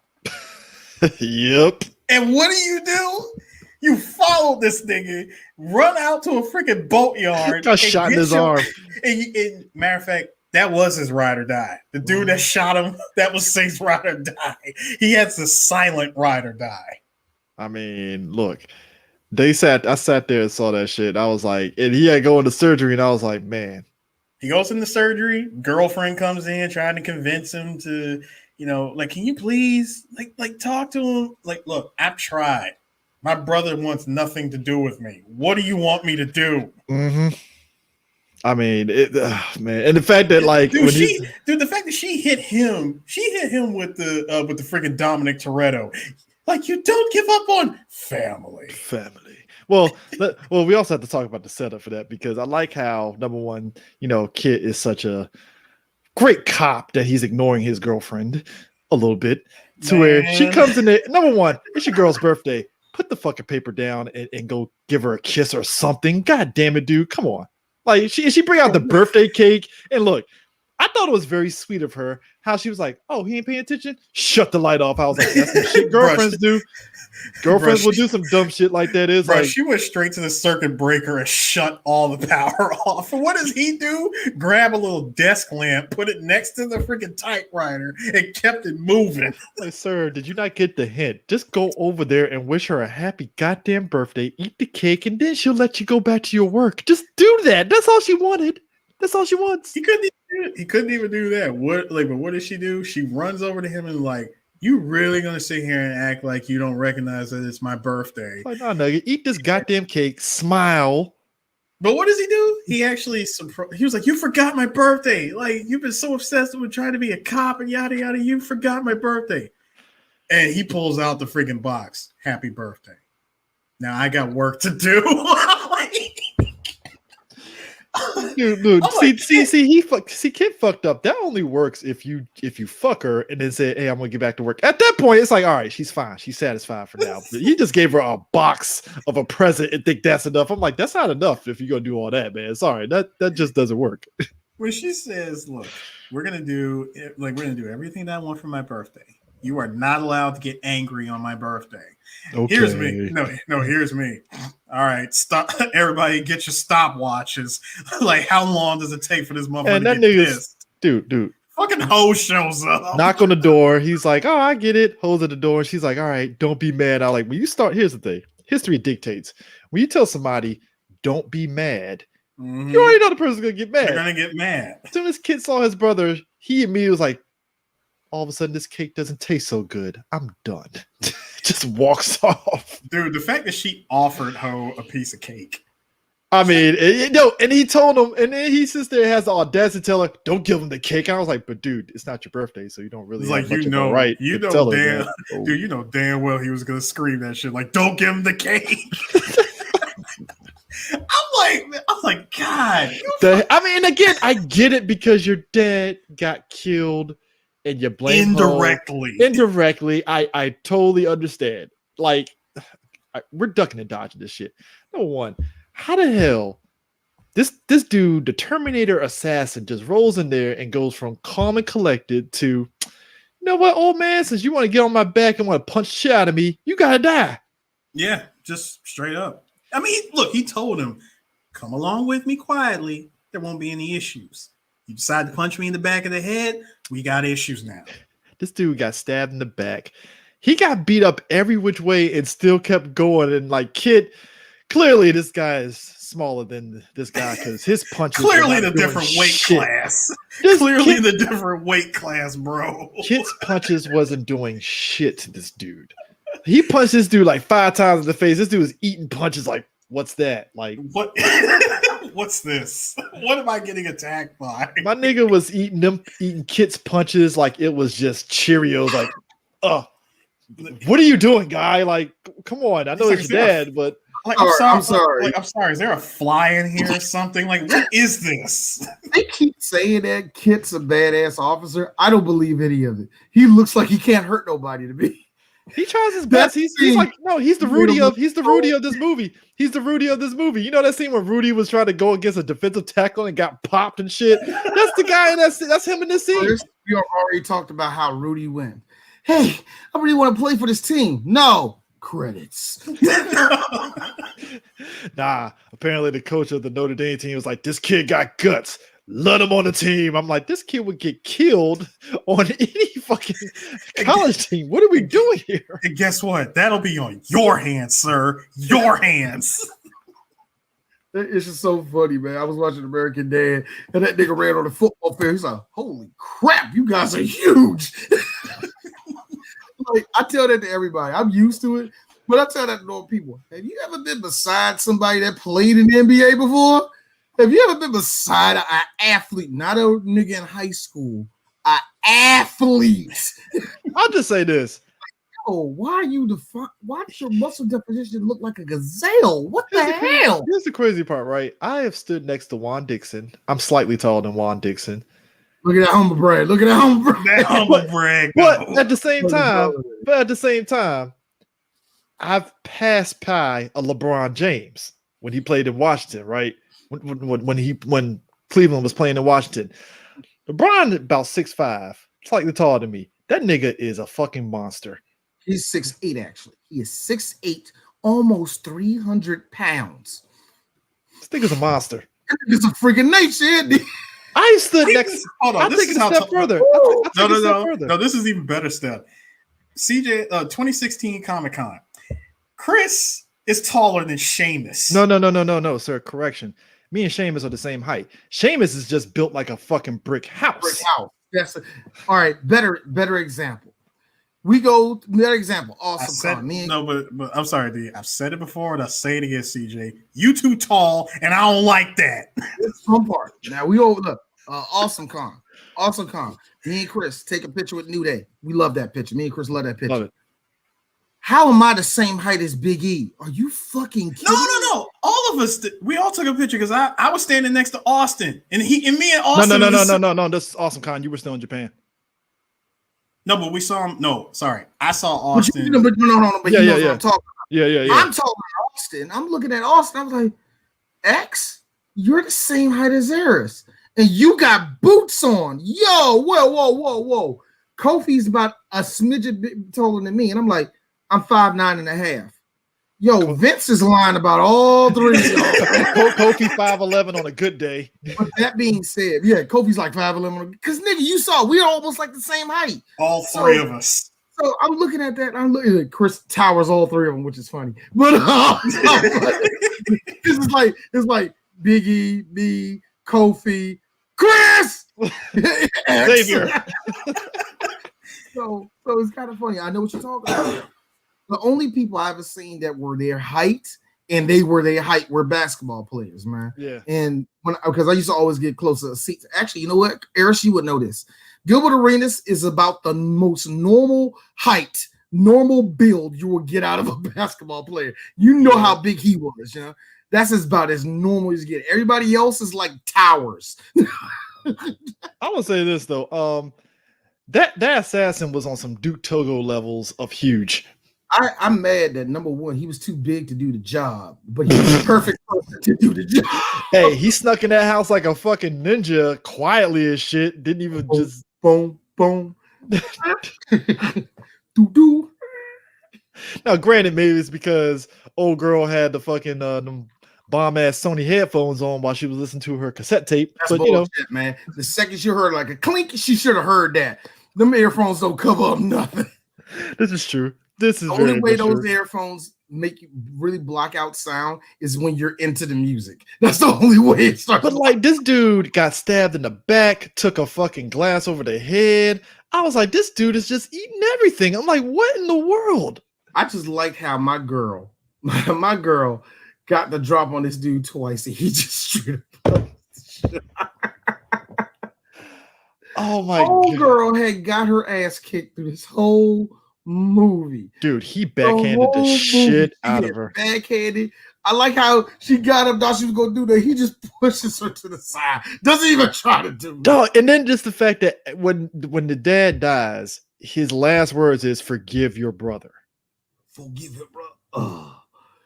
Because up to that point, though, that means he had something to do with this. And it was weird too, because Kit, up to that point, it's like he knew his brother was in some shit, but like they still had that budding brother relationship. It was like, I don't like what you're doing, but fine, whatever. You're gonna do what you want to do and stuff.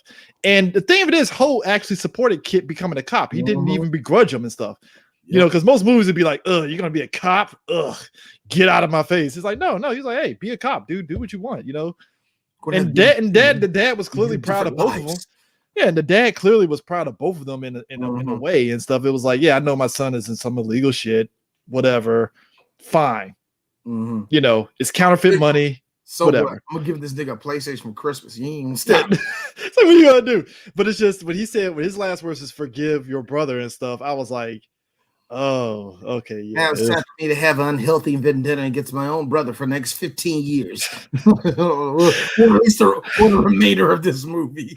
But it boils down. So at this point, when he finally sees his brother on his girlfriend's birthday and stuff, and you know, they kind of go back and forth. They finally have the argument and stuff, where it's like, no, I still love you. I know you blame me for Dad's death, but I'm gonna go down to that dock and I'm going to break up that fucking the whole, you know, deal that's going down. If you want to come down there and, you know, be part of the investigation, you're more than welcome to do it. I know the cops ain't gonna like you for it, but you come down if you want to.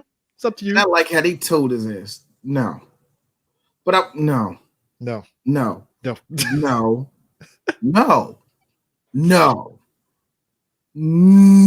Okay? Got me? Okay, kid? You're not gonna take part of this investigation at all. Period. Nope. Nope. All right. You're gonna file those papers and shut the fuck up. Thank you. Basically, I mean, which that was the frustration with him anyway. But so at this point, Ho and Mark decide they're going to break up the whole deal that's going down and stuff. So they basically hold up Singh with the gun. Singh has his brother. They do the exchange and stuff. Mark, before they even do the exchange, is looking at the briefcase and has the money in it. And Mark was like, okay, there's a lot of money here. I guess we can finally disappear with this money. I like how he opened that thing up because he didn't trust that motherfucker. Well, the dude said, it was like, what if that's a bomb in the briefcase? And I was like, yeah, of course it's going to be a bomb. You're not smart enough to put a bomb in the briefcase. What you gonna do? But I did appreciate, like you said, the tenseness of it, because he's opening up the briefcase and it was like click, and he has his eyes closed and he's like opening it slowly, and it's like, oh, it's money. It's regular ass money. Whew. You know, so they do the exchange and stuff, and that's when Ho just told Mark, hey, dude, just take the money and get the fuck up out of here. And he gets on the boat and he's driving off. Doing the whole thing like, come on, man, it's you and me. This is what we did, man. Like, no, I gotta finish this. Come on. C&B. We all we got. We live together, we ride together, we die together, bad boys for life. Which, to be fair, there is a melodrama in the fact that when he's driving off, they're playing the music and stuff, and Mark is kind of doing the man cry. It's kind of funny because they're all through the movie, and I think that's why the of course Chinese just loved this movie and just gave Chow Yun-fat so much praise because he was. I don't know if he was overacting or I don't know because he was over emoting the entire movie. He has an intense look. It was just and I think that's what really got it. But people just and they flocked to that because he killed it so much. But even in that scene, he's driving like we'll cry the whole time. No more. Turn this joke around. He turned it around. I'm like, oh shit. And what you get is quite possibly one of the most ridiculous shootouts I have ever seen. I've never seen a 6-shooter hold so many bullets without reload. Not even the 6-shooter. I'm mad that Kit got like you could literally put up the little scorecard up there, man, to see what happened. Mark was getting everybody, and the best part was you already know what I'm about to say. Yep. Mark didn't know what to do. All of a sudden, you see this nigga on. You saw him on the cart. Pop, pop, pop, pop, shooting everybody on the cart. He just rolls out there with one head sling, and I'm like, yo. But because the thing of it. Sorry, can I mention that was probably one of my favorite things about that shootout was the fact that you used a hand cart as a decoy. I mean, this nigga laid on it. Also, up to this point, it's like the movie forgot. Mark doesn't have apparently Mark doesn't have a limp anymore because he just rolled up there smooth like the limp did not exist. I was like, well, Chris there again, but then again, he obviously Mark obviously had 2 broken wrists because ain't no way in the world he dual wield Uzis the way he did. First off, Chow Yun-fat can do anything that he wants. Yes, with he guns. can. You also got to remember this is the same man who 1 year later would have a shotgun with infinite ammo. Bruh. And it's so funny because what started this whole thing out was a grenade launcher, right? Was that a grenade launcher or was it it was a grenade launcher? But what I loved about it so much is that when it blew up, you just saw one dude leaping in the air like Kong did.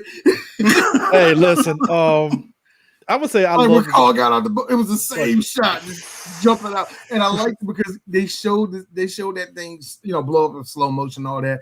And again, when you see the way it's shot, okay, I can see why everybody liked John Woo. Because that explosion, the way it was shot in slow motion, it looked cool as fuck. You still see people falling over and stuff like that. It's like, okay, I get it. And I like how, like, when Mark gets there and stuff, Ho just looks at him like, what took you so long?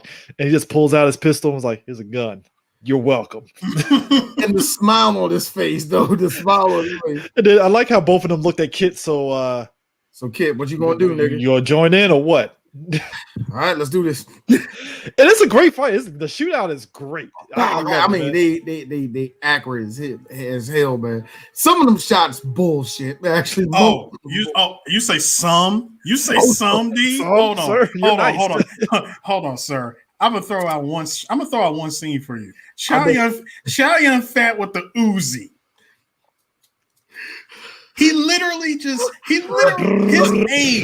His aim is just left, right, sway left and right, and yet somehow you're hitting everything. Now, I'm not going to count the times I heard a bullet and I didn't see no muzzle flash. I'm not counting that because. Wait! I almost forgot. There was one more piece. There was one more bullshit moment I want to bring up since we're talking about the fight at the boatyard. Yes, sir, bro. When Chow Yun-fat turned that boat around and came back, and you saw him pull out.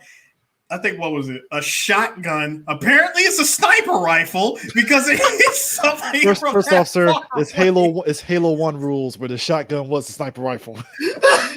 I'm like, bro, first of all, you're on a boat. Second of all, I know you're a good distance away. Third, a shotgun. Also, I'm that asshole that plays Call of Duty, and I will try to snipe with a shotgun because I'm a dick. I'm sorry. I did this. When Kit ran out there and he had that revolver, this is exactly what I did. 1, 2, 3, 4, 5, 6, 7, 8, 9, 10, 11, 14, 13. Oh yeah, now he dropped the gun. Okay, all right, that's fine. No, it's just when the brother When the brother ran out of bullets and picked a revolver. I was like, didn't the brother shoot off 6 shots? How the fuck he had another shot to end up? You tell me, Chris. Yeah. I'm not mad at it, but it's just like, all right. No, my question is, hold on. You got a revolver. Sir, do you just carry spare bullets for a revolver in your pocket or something? I mean, for all of them. But do you just think to yourself, you know what? That one moment where I'm going to be in a gunfight, someone's going to have a revolver. I'm bringing the bullets. But Eris, you do have to realize a revolver bullet and a bullet that goes into a submachine gun are the same bullet. So apparently they are. I would say this though. It definitely reminds me of why I feel the guys that are behind like John Wick and a lot of these recent action movies, they clearly love the Hong Kong style of shootouts and all that stuff. You clearly see the love there and stuff. Now, obviously, John Wick, they go very tactical and practical with it because John, he runs out of bullets. You see him doing tactical reloads and all that stuff. So that's the thing I love about it. And I think they had to do that in the sense of just to give not just to give a little bit of realism, but to make it a little bit more grittier, have you on the edge, because there's nothing better than when John has a rifle in his hand. Bah, bah, bah, bah, bah. He's reloading. Somebody's shooting at him. He takes out his other gun. Bah, bah, bah, bah. Click, click, click, click. Bah, da, da, da, da, da. Yeah. Nothing cooler than that. Just to see him go through that whole little exchange. He's still bucking niggas while he's reloading. So you do that to bring tension into the fight. Yeah. If there's going to be not that many bullets, okay, fine. Let's really write that in there that there's only going to be 6 bullets in here. Because outside of that, you can fire off 10 of them, and trust me, the audience wouldn't know the difference. Yeah. Now, granted, I will appreciate this whole scene. They were taking cover. It wasn't just like a video game rules, like no. All the video game rules when it came to shooting went to Ho, because for whatever reason, Ho would stand up, and there would be 50 niggas shooting at him, and this is the only thing you see. Like a flesh wound to the shoulder. That's all he got. Now here's me. He's standing up in front of all these guns, just offing everybody. I'm sitting here going, yo, Sane, your crew sucks, man. Yeah, dude, they do. Obviously, Ho has that thing on his controller where he doesn't get hit unless his crosshairs is at the. Well, apparently the bill came due for Mark, because Mark got riddled like 11 times by everybody in that scene and stuff. Where you think they're gonna get away, and all of a sudden, scene comes out nowhere with that shitting grin, and I'm like, dog, how many times are we shooting them? Like this motherfucker was like, God. Yeah, Mark got, and it sucked for Mark because Mark was in the middle of telling Kid, like, look, you can't forgive your brother. You really can't. You really in a shootout, no less. They're still getting shot at and they're talking. See, for me, I'm sitting here going, time and place, bro. Yo, Mark, time and place, my dude. This really ain't the time. This really ain't the place. Nah, that's a nigga that knew he was about to die anyway. He knew. That's a nigga that knew. Look, I got 15, maybe a minute. Better kiss and make up right now. God damn it! It's like, do something while I'm still alive. I don't want to be the cause of y'all guys making up with a. Listen, I am 24-year-old Mark. I am 24-year-old. I said this at the beginning of the movie that I remember the sequel, and I think D, you had left. I laugh at John Woo in the sequel saying, "Hey, Mark has a twin brother." No, I know about that story, because here's the thing. Here's how I learned it. This is how D learned it, because apparently I was wrong. The Better Tomorrow that I watched was the sequel. Yeah. So whatever, no big deal. But I was sitting there like, okay, he gets killed in this one, but he was clearly in the second one. I look it up. Twin bro, fuck. But D, here's the funny part. We're definitely gonna do the sequel. Man. But there's a moment in the sequel where even Ho is like, "Aren't you twin? When?" And he's like, "Twin brother." You know what? That's a movie that almost went that route, Chris. And you and I talked about this when we looked at the end of Fast Five. Let me tell you something. No. Fast 9 is about to drop. I swear to fucking God, if Han is a twin brother. Simpsons. Simpsons. Han, I thought you were dead. I was. I swear. You know what? Nah. I'm so done with that franchise. Nigga, you know what? Tell me what happened. I swear to God, I needed to be Han had a twin brother on some like Gundam 00. We found out Lock on Stratus had a twin brother named Loud Dandy. I was like, get the fuck out of here, show. Really? Lock on you had a twin brother? Really? All right, show. I need that. Nah. No. Let it be like this. Let it be like no. Okay, this is when it gets really stupid, Chris. Let him have Nash's power from Street Fighter V. He's only allowed to be back for a certain period of time. Actually, I know this is the fast broadcast, but I'm just gonna tell him right now. If he has the same fucking powers as Idris Elba's Black Superman from Hobbs and Shaw, I'll be like, you know what? Fine, I'll take it. Why? All right, movie. You know what? Look, this is why I'm not a part of it no more, Chris. Here's me. Remember when that nigga was like racing for pink slips? And Sir, we said this on the Fast and Furious podcast. Chris, I agreed with you. And I keep telling you, I agreed with you. But the reality is, remember when we was just racing? Chris. When Ja Rule was here. Wasn't it fun when Ja was here? It wasn't. No, D. We weren't just racing. Remember, we were ripping off semi trucks for DVD players. You know, this is the reason why I was loving Tokyo Drift. It brought it back to the OG Fast and Furious. The kids are being kids. You know, Han ripped off a fucking kid, even though he was working with Yakuza and Sony Chiba. Oh shit, it's full circle. Sony Chiba's back. God damn it. Then all of a sudden it was like, you know what? Nah, y'all international fucking national treasure people now. I'm like, oh, God. And then all I remember, they going through Sao Paulo with a fucking safe tied to cars. Nah, D. Do you remember the next movie? Dubai going through buildings. Chris? Yep. No. My favorite, okay, this whole series can suck the biggest cock. My favorite one, the tank. Well, I mean, Ludacris said this in, guys. They got a tank. No, because and don't try to defend that because you just mentioned. No. That's what I'm saying. Ludacris is a line of guys. He has a tank. Only thing we got is a 72 Skyline, a fucking Camaro. What? I never wanted to choke a movie so hard. This is why I'm like, you know what, movie? At this point, you do Fast 10. You got to bring in John Woo and Dubs. Fuck it. You've reached that point where you got to do it. Give John Woo in it. I'm standing by it. There better be a Gundam in the next one. I stand by what I said. It better be in space. And I better get like, Dom, there's not enough time to start the meteor. There's enough time when you have family. That's what I need. It's already enough. I gotta believe that John Cena is his brother. I'm like, where the fuck? Where? Wait. Hold up. What? Wait. Oh, that's the plot of Fast 9. Yeah, John Cena is his brother. Whose brother? Oh, Toretto's brother. Yeah, he's Toretto's. That's the plot. And he D. And he hates him.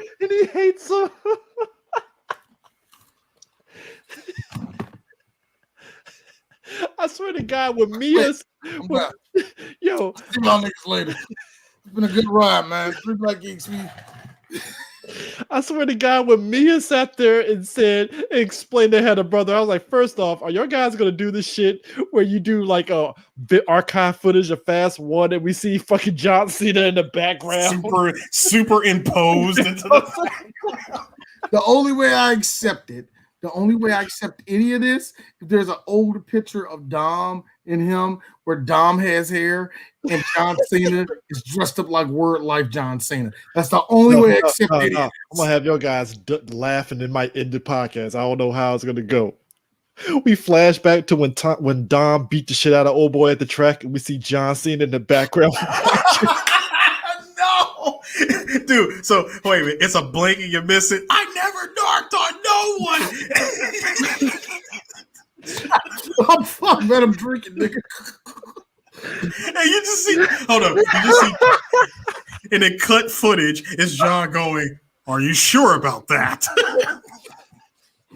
Yeah, John in a fucking Camaro watching the whole thing transpire and just or drives off. or because just fan service. They pass him. They pass Dom a picture. It's him and is his brother, and it's Paul Walker. Does that man look familiar to you? That's my brother. Find out he was in fucking South Florida during the chaos when they were running drugs, Tyrese and I shit. swear to God. Or the only reason why they never got caught in Tokyo. The only reason why he made it out to Tokyo was because of him. I swear there needs to be archival footage of John Cena at least talking to a fake rock in this movie or something. Oh my god, man! But bruh, like after Mark got shot up 50-11 times and stuff, and Sing now to Sing's credit, the police roll up, right? And Sing does what basically pulled the diplomatic immunity bullshit from Lethal Weapon 2, right? Where I'm gonna give up. He's like, I'm gonna give up. Guess what? I got money. Yeah, I'll be in jail for about a couple of days, and then I'll get out on bail, and everything be back to normal. And I like how Ho looked at him like, I hate you. I fucking hate you. Like, you're right. You're an asshole, but you're right. Kit being on that, you know what? The police, by the way, the police didn't want him there, by the way. So that's what I'm saying. The police didn't want him there. So Kit's already on fuck everything rules, hands him the revolver, and just said, do work. I'll turn around and pretend I didn't see that happen. Mm-hmm. And Sing with this look of like, the only thing that was missing was a zoom in like your boy off of Death Wish 3. I was just gonna say that, like, dude, that was his death. That was his death wish. Sing's death wish face is the moment he got shot. Cause Sing pretty much kind of looked at Ho like, man, you ain't about that life. You ain't gonna kill me. you gonna kill me in front of the cops? You are a man of peace right now, and let's just be real. You and Yellow Taxi is all you got left. So, hold up, a man with yellow taxis, right? The same man in yellow taxis who showed up seeing his crew at the taxi, like at the gas station, getting beat up. He came in with that smoke. Yeah, I like that. How it was just Ho fighting off all these niggas, and all of a sudden, my one boy, come on, guys, let's do it, yeah!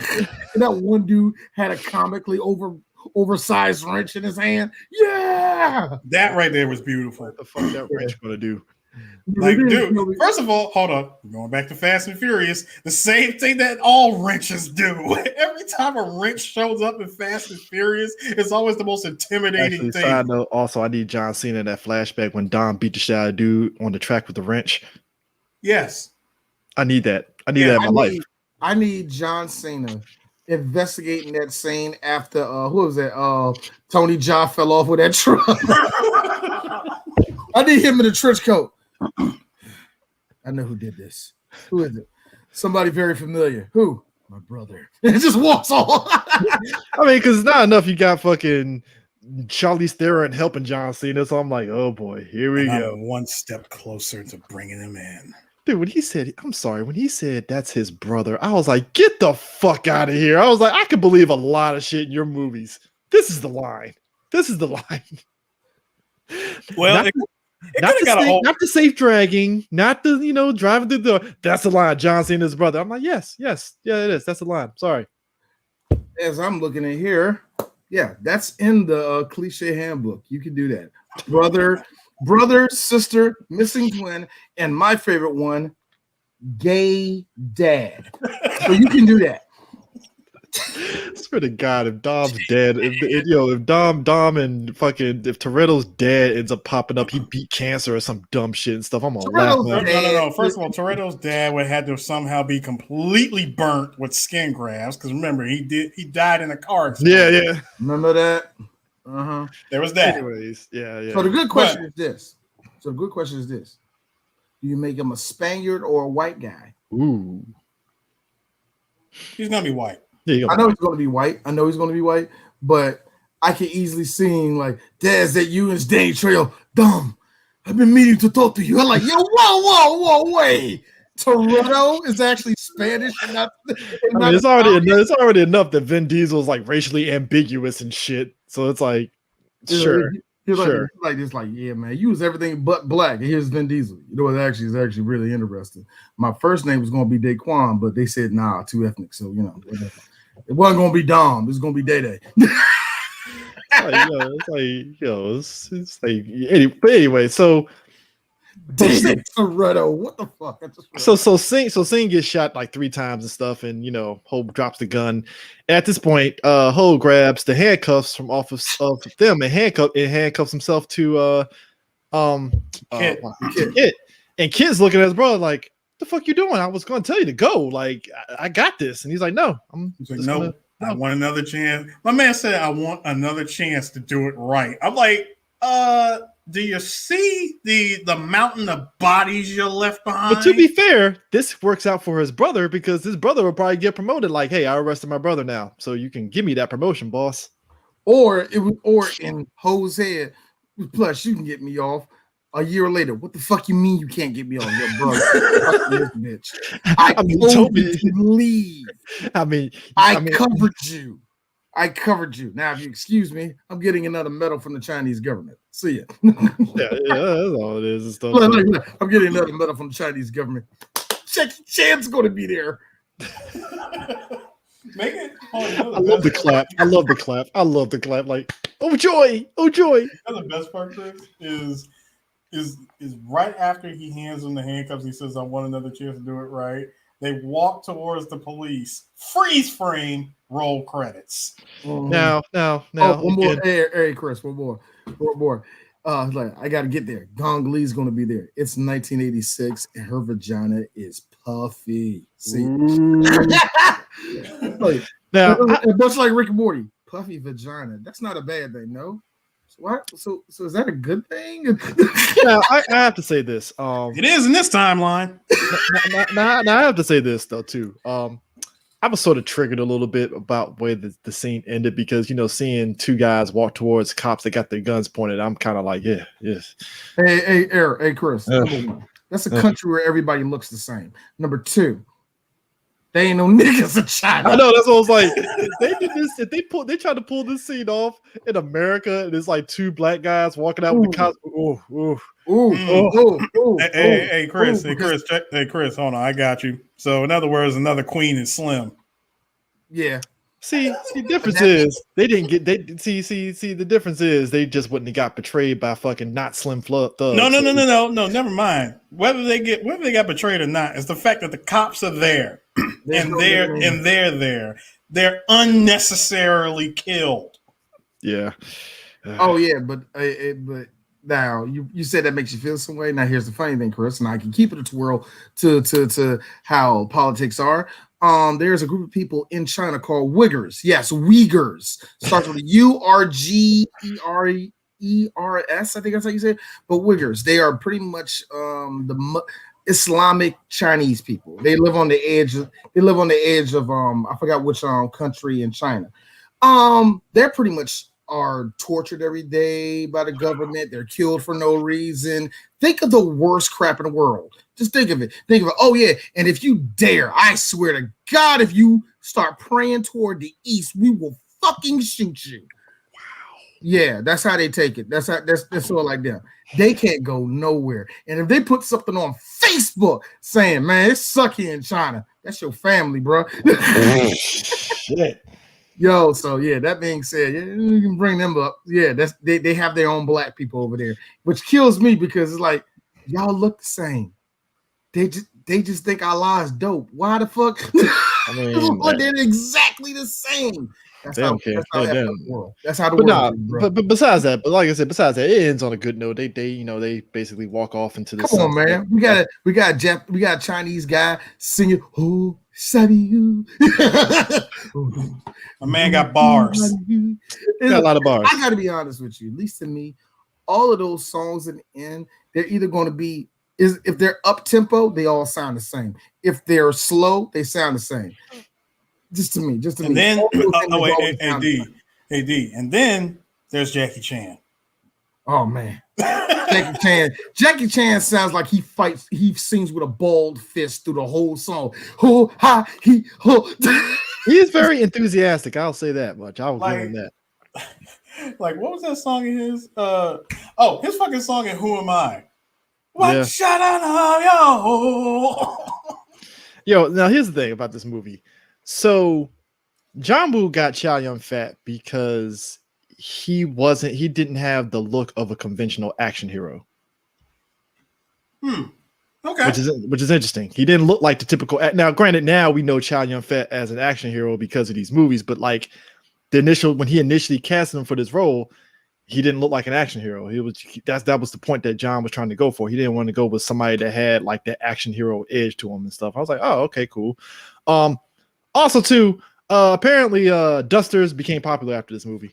You think? After in that country, I was like, I'm not shocked. Again, you think? Yeah. So Also, I would believe it that this was the movie that made him a breakout star overseas. Considering he came from 12 and a half dozen other movies before this, but this is the one that broke him out there. Yeah. So it's. I think, and it was just not China; it was actually the world, man. Because this movie got critical praise across the world, especially. And remember, during that time, England still occupied Hong Kong, so that's how I got some of the international praise too. Yeah, Chow Yun Fat put his mark out there, and everybody he got awards, all that for us, man. This was his breakout one, but I think the one that really did it was Hard Boiled. Oh, yeah, of course. Hard Boiled took it over, man. Mm-hmm. I think the one thing I wish I said it earlier. Chow Yun Fat has enough charisma where he can act in every language. It's just that who's going to give him the better opportunities. Much like Ken Watanabe. Ken Watanabe is on that same level of like, I can speak several different languages. I can do this shit. Which one of y'all going to actually pay me? Pretty much. I just thought of something. Much like how I said this was his breakout movie. So you could say, A Better Tomorrow was his The Terminator, and Hard Boiled is Terminator 2. Or no, that's a bad. That was going to be a bad analogy. Robo, no, fuck it, never mind. The point is, but you're right. It's sort of like that. But I mean, you think about it. You do three of the A Better Tomorrow movies and stuff, and it was really like actually technically the Killers would kind of put them on, but yeah, Hard Boiled just shoot him through the moon. Good question is this and I always ask this question about all the actors because plenty of the actors. Plenty of Asian actors know how to speak their native language in English. Mm-hmm. What is it? What do their agents see in them that they can think they can make them an international star? Is the question. You know what I mean? Because I noticed that a lot of agencies that get these big time stars in their own country, they got big plans for them. They think, oh, you're going to be in this one American movie and just going to catch on. I'm like, what makes you think even that? Well, I mean, I think because it was right after Hard Boiled that he was in the Replacement Killers. That was his first movie. Now, like I said, I think Replacement Killers is probably his one American movie that I can legit say that at the very least I can give Fuqua credit that he took advantage of Chow Yun Fat's charisma. I think it is. I think that's the only one that a lot of people know him from. I think people know who Chow Yun Fat is, but the movie, that's the one they say.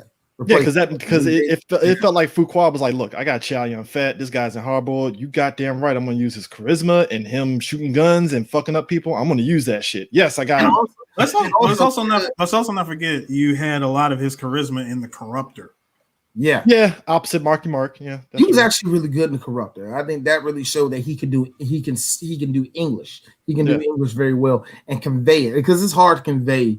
It's hard to be foreign and still convey a feeling in that same culture. You know what I mean? Mm-hmm. Like that's why it's kind of hilarious that all three of us laugh at Oscar. Oscar can't speak.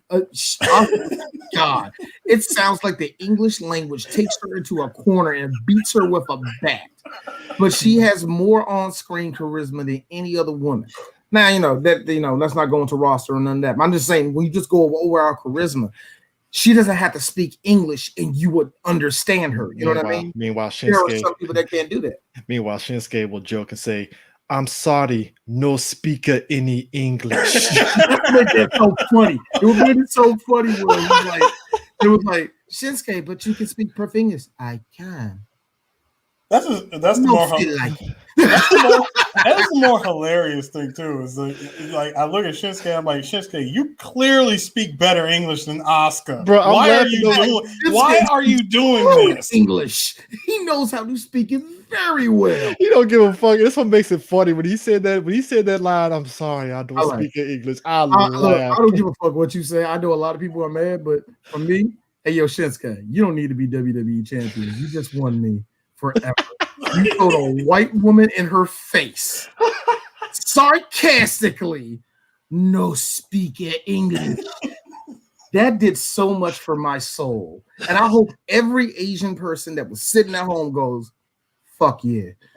Oh, you know, Oscar was sitting in back like, I don't understand this, but this is great. No, Oscar heard that.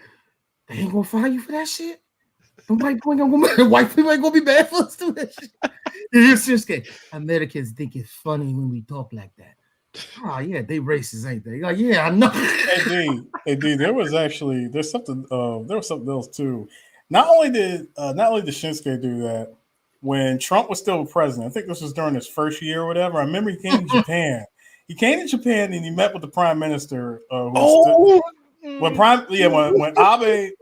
was still when he was still the prime minister, Trump met with him and his wife.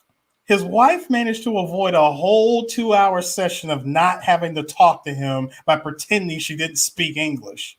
Oh my God, that was hilarious. That was by far the best thing I had heard. I woke up that morning in Tokyo hearing this, like hearing about this, and I'm laughing my ass off. Because genius, pure genius. Because it is, and I think a white person hearing that will going like that's stupid, blah blah blah. Black people, that's how you do it. Yep. I mean, you know what kills me? I think there's nothing more disrespectful. I can speak a language. Fuck you. and I think with Chow, it's like those. I think like I said, the corruptor and like replacement killers. It kind of felt like it took advantage of certain things that he could do, but then it's just like all of a sudden, boom, he's in Anna and the King, and I was like, oh boy.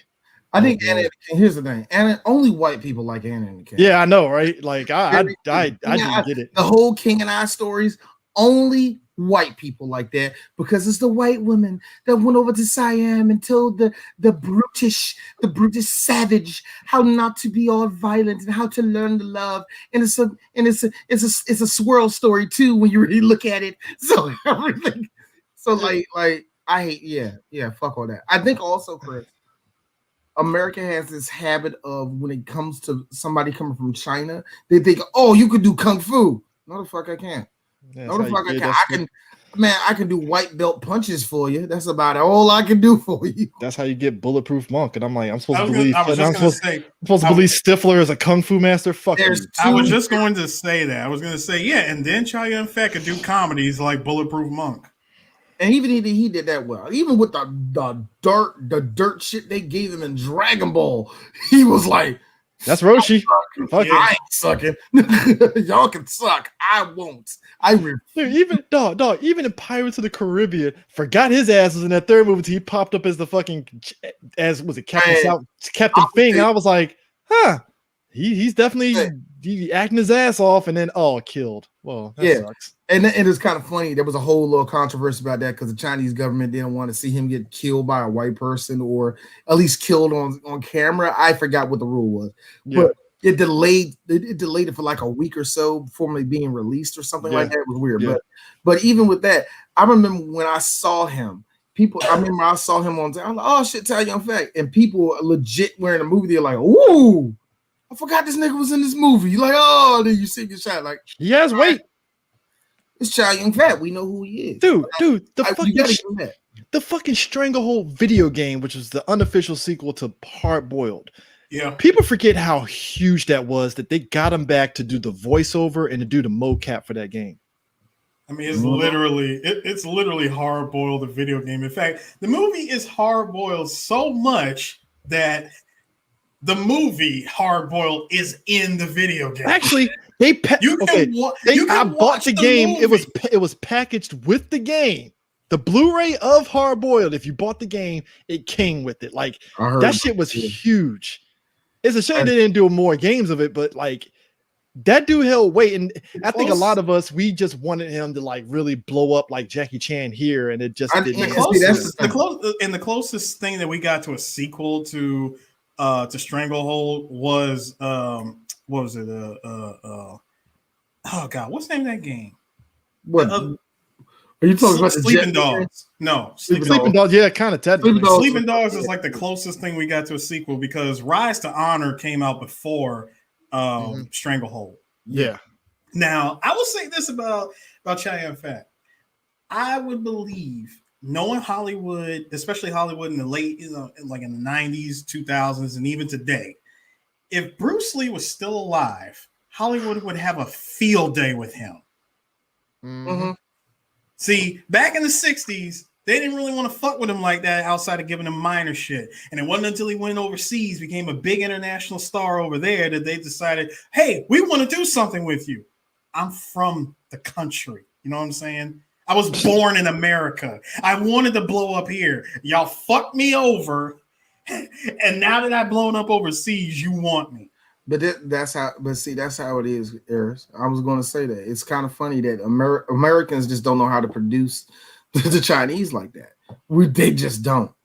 And we're going to bring this up again. You know that, right? The next Yes, movie, we are. bring this Yes, up we again. are. We're going to Yes, bring we it will, up. because we have to. Because it's just like Chow Yun-fat. Lucky for him, he's a big enough star. He's fine.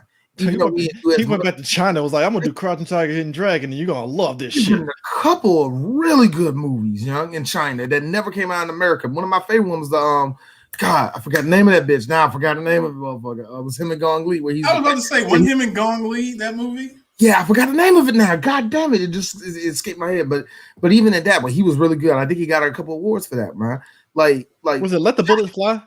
No, Let the Bullets Fly. I forgot about that movie. No, Curse of the Golden Flower. Yeah, Curse of the Golden Flower. That's That's yeah. I was gonna say dragon. That's why I didn't say it.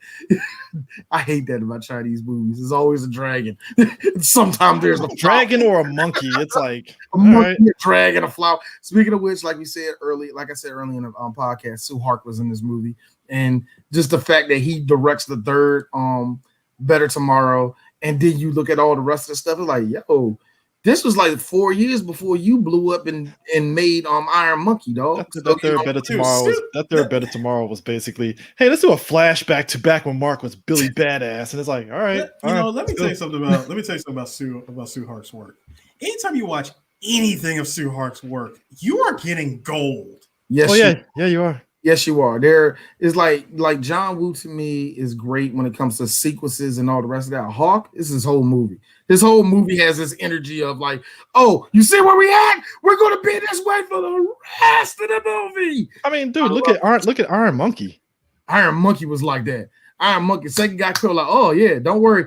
5 minutes is another one. No, there's more. There is more. Man, you gonna see? Nah, man, we got this one stunt. Nah, man, this.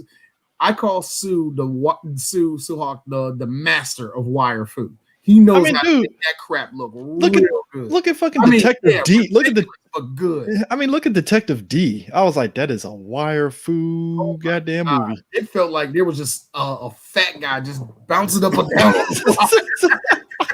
the entire movie with these people, man. Another time in China was like that too. Yeah, I was just nigga, all of them. All the Once Upon a Time in China movies were like that. And he would end up working with Jet Li, Jackie Chan. I think he worked with Donnie Yen. I don't know if he worked with Donnie Yen, but still he worked with all these top stars in China, man. So it is kind of funny to see him as pretty much John Woo's buddy. Hey, man, can you put me in a movie? Background character, music director. Hey, can they bust out my window with a cello? Bet, let's do that. Oh so funny. When I saw them do that scene, I looked at that person. I didn't recognize him. I'm like, why are they putting so much emphasis on this music teacher? And I just said, I don't know why, but I looked up music teacher. Sue, what? Oh, the other thing that Sue also did was The Wicked City. Yeah, not Wicked City. The Wicked City. The Wicked City. And what is cool? I mean, it's super loosely based on the anime. But yeah, it's the same movie. It's not as ridiculous. It's not as ridiculous, but I will give this a Sue. All right. All right, cool. You tried. You tried your best. You tried his best. I give it a passing grade, not by a bit. I give it a passing grade. It's a D plus. I said passing grade. You did just enough. You know that other movie he worked on, The Master, that Jet Li movie? I've never seen it. I know of it. I've never seen it. So check it out. So the movie came out in 1992, but they finished the movie in 89. The only reason why they released it was because of the success of Once Upon a Time in China. Wow. So they had that thing in a can for 4 years. Yep. Mm-hmm. Everybody thought it was Jet Li's like 90s movie. Nah, bro. He made that in the 80s. Wow. That's not even like you look, well, that's distribution. No, nigga, this was in China. What? But yeah, I would say this, folks. You can actually get A Better Tomorrow on regular DVD. I don't know if they re-put it out again. Did they? That thing is Better Tomorrow's on Blu-ray, sir. Official Blu-ray or official Blu-ray? No, not even bootleg. You can get They have it on Blu-ray overseas because there's a lot of movies that I was say here in America, but you can actually watch it. You can Amazon. You can pick it up from Blu-ray.com. Just go, it's on Right Stuff. I keep forgetting that it's region free with Blu-ray. Yeah, it's region free. Yeah. Actually, don't listen to me on Right Stuff, y'all. That was the latest Better Tomorrow. Yeah. It's a later. No, you can get the original. The original Better Tomorrow is on Blu-ray. Yeah, I see it. It's here on Blu-ray. 2010, but like I said, 2010 Better Tomorrow is pretty good too. Like I said, we were talking earlier about how you updated and stuff. The difference in that one is they're gun smugglers in that one. Mm-hmm. So it's like, all right, that would make more sense. And that's the thing that's always going to be here. That or drugs will be the two things I would go for. I don't want like. I think I know. If you were redo the movie and you would have it be drugs, that would be more of an American thing. But if you redo that, make it drugs, it'd be like, now this is every movie I've fucking seen in America. No, here's how you make it today. Viruses. We're just going to stay on Bitcoin, are we? We're just going to stay on Bitcoin. No. Viruses being sold on the black market. That could work. That's the thing. That could work. Ooh, that hits a little bit too close to home. The Chinese going to be like, what y'all trying to say? No. See, the fact that China will release it would be like a big fuck you to everybody. Yeah. Now you saying that China does that? Oh, that's a gigantic fuck you. Well, like I said earlier, that would be China being ahead of the curve before everybody else thinks of that shit. Because I said it earlier. Like we've seen these type of movies with the brother being on one side of the law and the other brother being on the opposite side of the law, and there was always a thing. I used We Own the Night as an example and stuff of that. If you try to do that and stuff, and I was like, yeah, but they always do it to where it's like somebody has to go into witness protection because now he's a snitch and shit. And I'm like, We Own the Night pretty much exposed that to me of being, you could do this, but it'll probably work better for a television show than a movie. That's the reason why I'm not so big on them redoing this movie in English, because if they do it, it's like it's going to look like every other crime drama that we kind of seen. It's going to look regular. What makes it unique is the fact that it's set in 1986 in Hong Kong and it ain't got one American in it. That's why this thing is so special, because you can tell white people had no touch in this outside of the couple white guys that showed up. I was saying outside of the couple of white guys that was there in the beginning. Clearly, like white guys that just happen to be like, I'm on a John Woo film, yay! Not just in the John Woo film, but in I'm enjoying this economic bubble right now. I know, right? This was 1986. Yeah. 86. Oh man. Hong Kong. China wasn't Hong Kong though. Yes. Greed is good. Gordon Gekko over here. Shit. Greed is good. All these British people are just throwing money everywhere, nigga. It's beautiful here in Hong Kong, nigga. Oh man, we just made a big fuck off statue of Bruce Lee. We're gonna tear it down and make a bigger one. That's how we balling out here. So, but yeah. I think, but I always find it funny. Like to me, that's how, you know how when people get mad when Americans try to draw in the anime style. Yeah. It's sort of like that. Like I like LaShawn Thompson. He's great. Love that brother. I can tell you ain't Asian. The line work just tells me this ain't anime, dog. It's attempting to be anime, but it ain't. So you see what I'm saying? It's sort of like that. You can kind of just like this ain't authentic no more. It's not unique no more. You know what I mean? It's been manufactured at this point. Put it that way. That's why I don't think bringing it over to the States is going to make it better. No. If you do that, make it all Asian people. I'm serious. Make it American. Make it all Asian people. I'm dead serious right there. That's how you make that. And let it be a period piece. Let it take place in the 80s. You know what? Yeah, let it be in San Francisco in the 80s. All Asian people. All Asian. And the drug, not using Chinese. Keep it to one ethnicity. And the drug of choice at that time, opium. No one will see that shit coming. No. You said that. I said San Francisco, and you said drug of choice. Here's me, penis. No, it's just the way D said China. It just reminds me of fucking Ice Cube and fucking that fucking movie with the bikers and stuff where he was going after that white kid. He's like, yeah, that boy was in Indochina. I want him gone. I was like, bro, you emphasized the Indochina. Indochina. I was like, bro, like what is with us as black people when we just say Indochina? I'm like, it's like, what is Indochina? I don't understand. What the fuck is Indochina? It's like him and the fucking Ving Rhames and damn Pulp Fiction is like, yeah, I want a fucking assassin, a bowl of China and a bowl of rice in Indochina, pop a cap in his ass. I'm like, what in the fuck is this? Hey man, that's how they said it back in the 90s. Yeah, that's true. That is true. So. No, what the fuck? No, but I laugh at it, but you gotta, if you like, this is gonna look like everything else. Yes, you can make it an all Asian cast. I think that would be a very smart thing to do. Update it. If you want to update and redo any of these old classic Chinese movies, fine. But if you want it to be unique and have at least a fucking fighting chance, you do not have it starring Mark Wahlberg. This is why starring Ryan Gosling. You do not have it starring good-looking white boy. This is don't why get people. Do not throw people. Do not. No. Fuck all that. Stop going off of the clutch of we gotta put a name in here that's gonna put butts in seats. Exactly. No, you do not do that. Not on this one. No, you either make this a television show or you make this a serious ass movie and put only Asian people in the starring role. That's what you down to the dude that's like giving them the opium, like keeping it with Eris's plot. That's giving them opium. Hey man, this is good. Hey, if you want to make it if it's too many Chinese people, make sure that nigga's Vietnamese. Then seriously, you keep this as Asian as possible. This is why I want white people to treat the Chinese man that's directing this like they treat Tyler Perry. Ooh, they're making a movie. The Chinamen are making a movie. This is why I'm appreciative of CW saying, "Hey, we're not going to make the same mistake. We're actually going to have a very multi-Asian cast in the Kung Fu show." It's actually not bad, but yeah, you kind of have to do that. Yeah. Also, if you're gonna do this remake, of course, it would be dumb for you not to do it.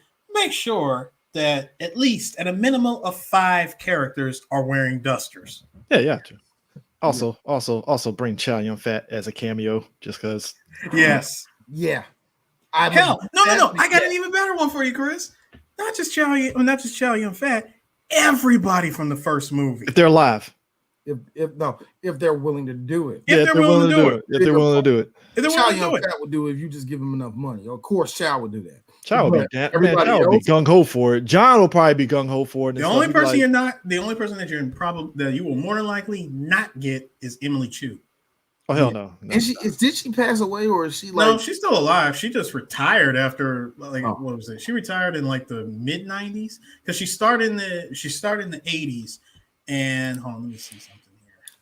I believe Emily Chu was. What up? I got her name. Yeah, she has been active since 1983 to 1994. She's 60. She only had a 10-year career. Yeah, I get it. It's always weird. I notice that about some actors, but they do that. Like, seems to me though, careers love all that. Just to wrap up the little conversation. Real talk. Yes, you do as much as possibly can, but I want this to be, if it's a known actor, it needs to be a known Chinese actor that's from America. You know what I'm saying? I mean, like do your due diligence. Is what I'm trying to say. You know what I mean? Yep. I don't want this to be. I don't want to be the little halfway thing where the guy who's playing Kit, he goes home and his girlfriend's a white girl. Stop! Don't do that. Don't. Like, you know what I mean? Don't half-ass the shit because you don't ran out of Asian people. I hate it when they do that. Now, the shootout scene, okay, now you can bring the different races in there getting their heads blown off. You can do that. Like you have to like black guy.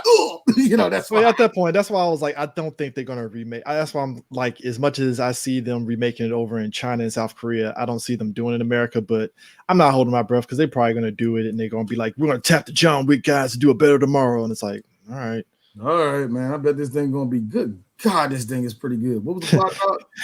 Keanu Reeves in a better tomorrow. Keanu Reeves in a better tomorrow.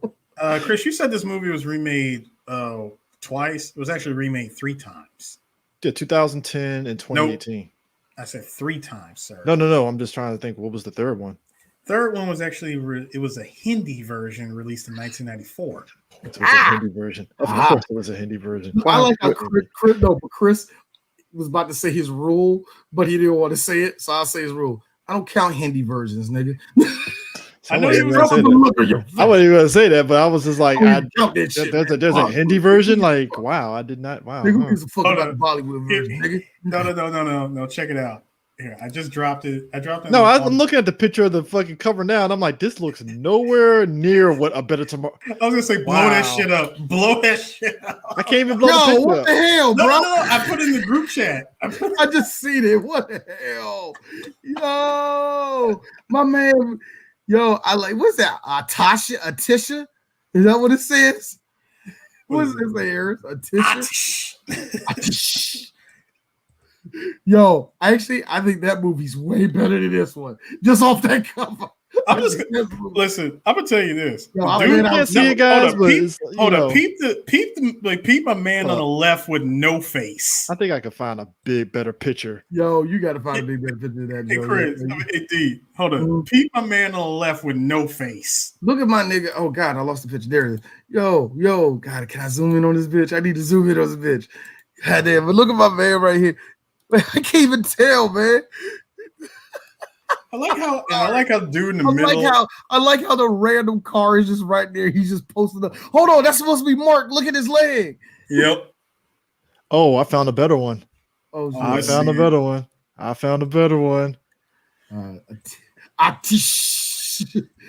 bet the trailer is just as helpful. That looks like I think about it, Eris. That's a trailer that you click on and you're like, God, why is it loud?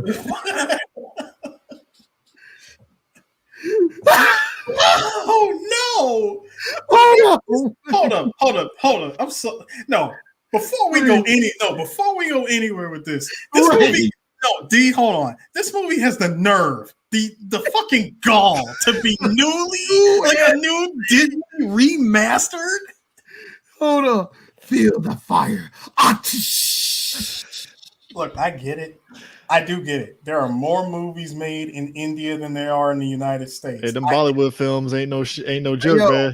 My nigga has playing Ho has this look on his face like he been drinking coffee, like staying up for days. What Mr. Great Value Don the Dragon Wilson? Yo,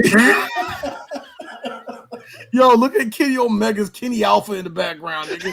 Look at Kenny Alpha. Yo, hold on. That ain't Kenny. No, first of all, that ain't Kenny Alpha. That's Kenny Gamma. Kenny Gamma. That is Kenny Gamma. Holy shit, man! Like, bro, who does? Oh! I got one more before we go. I got one more. I love the fact that. See, here's the thing, though. The one thing I give Nollywood, Bollywood, China, and even to an extent how Australia is. Australia and New Zealand is when it comes to shooting their films. It's done where it's like white people ain't got nothing to do with this. Nothing. But not with New Zealand feels, but you know what I mean. It just feels like this, just a whole different. Okay, look at the Super Nintendo cartridge art that we're getting for this right here. Yeah. First of all, check out my man on the far right, trying to channel his most Jackie Chan.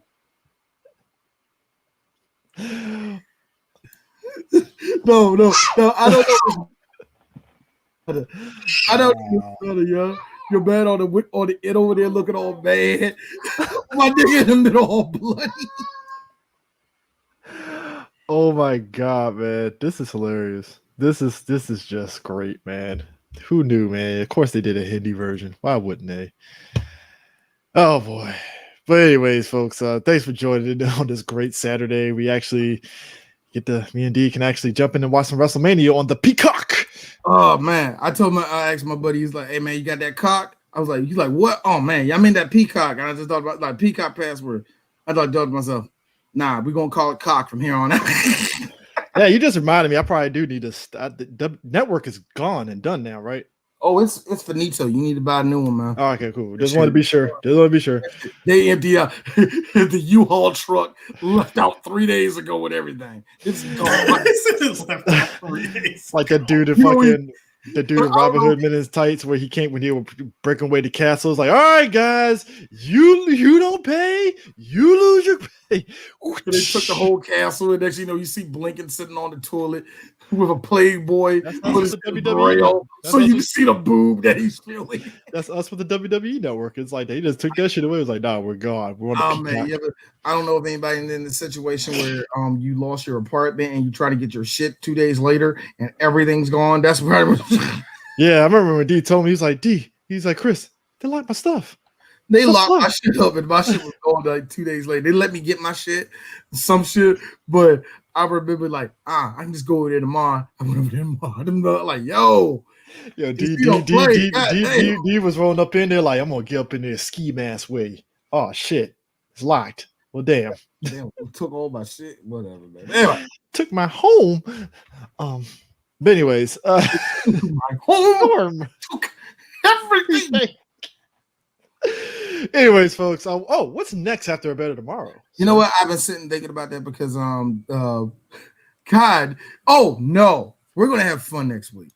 We had trouble trying to figure out what I was trying to figure out what Jet Li movie to do because we switched up. We're not going to do Fist of Legend because we're going to do the Legend of the Fist, which is the same fucking story. It's just that the Donnie Yen one is wider. So so what Jet Li movie we're going to do? We're going to keep it fun.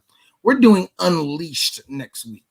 Oh, sweet Jesus. The most depressing Jet Li movie. Hey, Eris, I'm mad that we busted our nut way too early with the one. So let's have fun with Danny grabbing that motherfucking leash and saying no.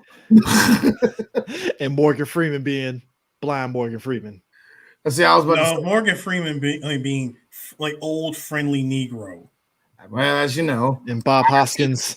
I've seen the trouble that you went through, not physically because I am blind. And Bob Hoskins scowling in British the whole movie. Scowls and Cockney. Because let me tell you something, folks. If you only know Bob Hoskins from his American movies, it kind of fucks you up. You're like, oh shit, he is British. Damn. Yo, he is British. He is Cockney British. Like that's the motherfucker that walk around look like he says the word bullocks at the end of he's a penguin from the Arkham Knight games. Yeah. Good one. Very good one. Actually, that's probably the best depiction I've heard of Bob Hoskins and how he really is. But yeah, but we finally get to do another Bob Hoskins movie. And like I said, it's time for us to take out a movie that needs to be taken out because we need to get rid of all these Jet Li movies that he did in America before we can enjoy maybe one or two movies that he did in China that we didn't touch. Yeah. Look, here's the funny thing. Jet Li has done a lot, but real talk, y'all, only like 4 or 5 of them are worth talking about. I mean, look, out of the Asian folks that came here to America and stuff, it's like Jet Li had a very interesting, you know what, man? Look, DMX died, RIP to him. I got to say, it's one thing if you're Jackie Chan, it's like, oh, I worked alongside Chris Tucker. It's great. but you ain't fucking you are not you are not freaking Jet Li working alongside DMX twice. I'm just saying at some point who can say that? Oh, technically 3 times. No, twice. Yeah, twice. Or Jason Statham. Twice. I'm thinking or Jason Statham. Like, who can really say that? It's like, yo, come on, like that's dope. That's interesting, man. And it's it's real great because I had real great to know that Jet Li's fine. It's just that, hey, he's old. I'm old now, man. Hey, I saw him in Mulan. I was like, hey, Jet, what's up? When you have a thyroid problem that pumps out too much, yeah, you're gonna kind of shrivel up a little bit. You're gonna have bone, and not bone dysplasia, but your bones are gonna be a little bit more brittle. Shit is gonna happen. Your body's gonna break down on you, man. It's like you're constantly pumping it out. You know what I mean? Hold on. Not only that. See, first of all, let's also get this cleared up too.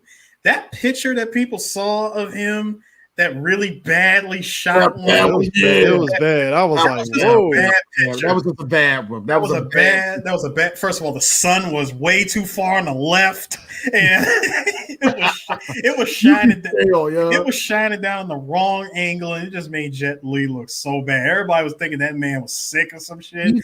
I thought he was dying when I saw him. People thought that, like, no, Jet, like, dude, he's fine. He just got old, and he said himself that after Fearless, he was done doing big movies like that. He wasn't doing movies like that again. Oh, he did. Other thing, he said he wants to do action probably one more time, but he needs to hang. He knows he knows he needs to hang. Hey, he need to go on ahead and. You need to go in there, go with Jackie Chan and be like, so Chan, how you doing it? Oh, I got stunt doubles now, dog. I ain't doing this shit anymore. No. Actually, no. I can hear Jackie. I can hear Jackie right now. Jackie would tell him, like he would have a conversation with Jackie, right? And he would ask him, so that movie you did in England, oh yeah, I was done. That was it. That was it. That was it. The little bit of stunt work you saw me doing that movie, I was done. Like, what about Chinese Zodiac? Oh, you really thought that was me going down that hill? Let me tell you something. Chinese Zodiac, like Chinese Zodiac, nigga. I shot that shit 5 years before people saw it. Yo, let me tell you something, Jet. This is where you fucking up. I got stunt doubles now. What? How long you have? About 5 months. But the thing is, no, Jet Li, but for real, Jet Li, his stunt team finally was, not Jet Li, Jackie Chan's stunt team was like, yo, Jet, are you sure? Yeah, I ain't gonna do that no more. Hey man, tell Trey to go up there and do that for me. So I'm good. There's a Chinese nigga named Trey. Sit off to the side and berate my piece of shit son on the phone while he does his stunt. I'm gonna shame this nigga for drinking, for smoking marijuana. Wow, I vote for. Why I support for Trump. Why I support a government that's gonna crush all these young people for thinking they got a voice in Hong Kong. Fuck them niggas. It's like, I wish Nicholas Tsai was my son. You know what? Nah. I had to have Chinese Timothy De La Ghetto over here. Puffing. Folks, I want you people to understand this. Like, you love Jackie Chan. Jackie Chan is just as much of a person. When you realize how much of a piece of shit person is, it's like, yeah, Jackie Chan, just like a regular ass person. I'm gonna tell you something. Let me tell you something. See, Chris, I know the real reason why you laughing that hard, because you know that's a deep ass cut. And you know for a fact, as much as he's had Nicholas in like how many movies? How many? Bro, that was his protege for real. You know, his son was just pissed off at the end of what the fuck that movie he was in with Nicholas Tsai, where they were like police people and shit. Oh, Gen X Cops? Yeah, Gen X Cop. You know his son, Jack's son was looking at him like, I hate you. You spend more time with your dad than I do. I hate you. I hate you. I hate you so much. I really hate you. Or, and you know what? I'm just gonna say, like, man, like, your dad must be cool, man. Fuck him. Man, why you always say fuck your dad? Remember that girl he was fucking when he was married to my mama? Anita Moody? Yeah. He like, fuck him. I'm like, but I bro, hate that nigga ever since he cheated on my mama. Fuck him. I'm like, but bro, you gotta let that go, man. She died. No. Fuck him. Fuck him. Fuck him. No. This is what you said. This is what you said. Was you in that house when he was cheating on? Was you in that house when my mama was crying? Was you there? Shut up. Was you in that house when he was balls deep in her? Huh? I'm over here hearing, she's speaking weak Chinese with her Jackie. all of a sudden, my mom busted. All of a sudden, my mom busted in the room while he was mid stroking. He said, "I don't want no trouble." As he flipped over a couch. Shut up. Combat rolled over a couch. Because now, shut up. Because now I just straight up see Jackie flipping backwards. Hold on, Eris, because D ain't shit. Flipping backwards. Right before he flips backwards, you hear boom, like something fuck. You know why you're anyway. He flips backwards. And his wife is doing like mid-range, like fight moves, and Jackie's like doing all the dodging and shit. He puts up a lamp, she breaks it. He puts up a pillow, she rips it. He picks up Nina Moy, he punches her, he goes, and throws it to the side. It turns into a straight up Jackie Chan bit. And only because Anita has done enough action movies, she could take a hit and a bump. Take a punch. She can take a bump. She fine. She can take a punch. Hey D, are you gonna give a good dark joke? Yes, I will. She know how to take a punch because she upset Jackie that one time. And we went dark. Ladies and gentlemen, this has been a wonderful podcast. I'm glad we did this. Well, you have a happy Saturday. Peace. Happy Saturday. Peace, y'all.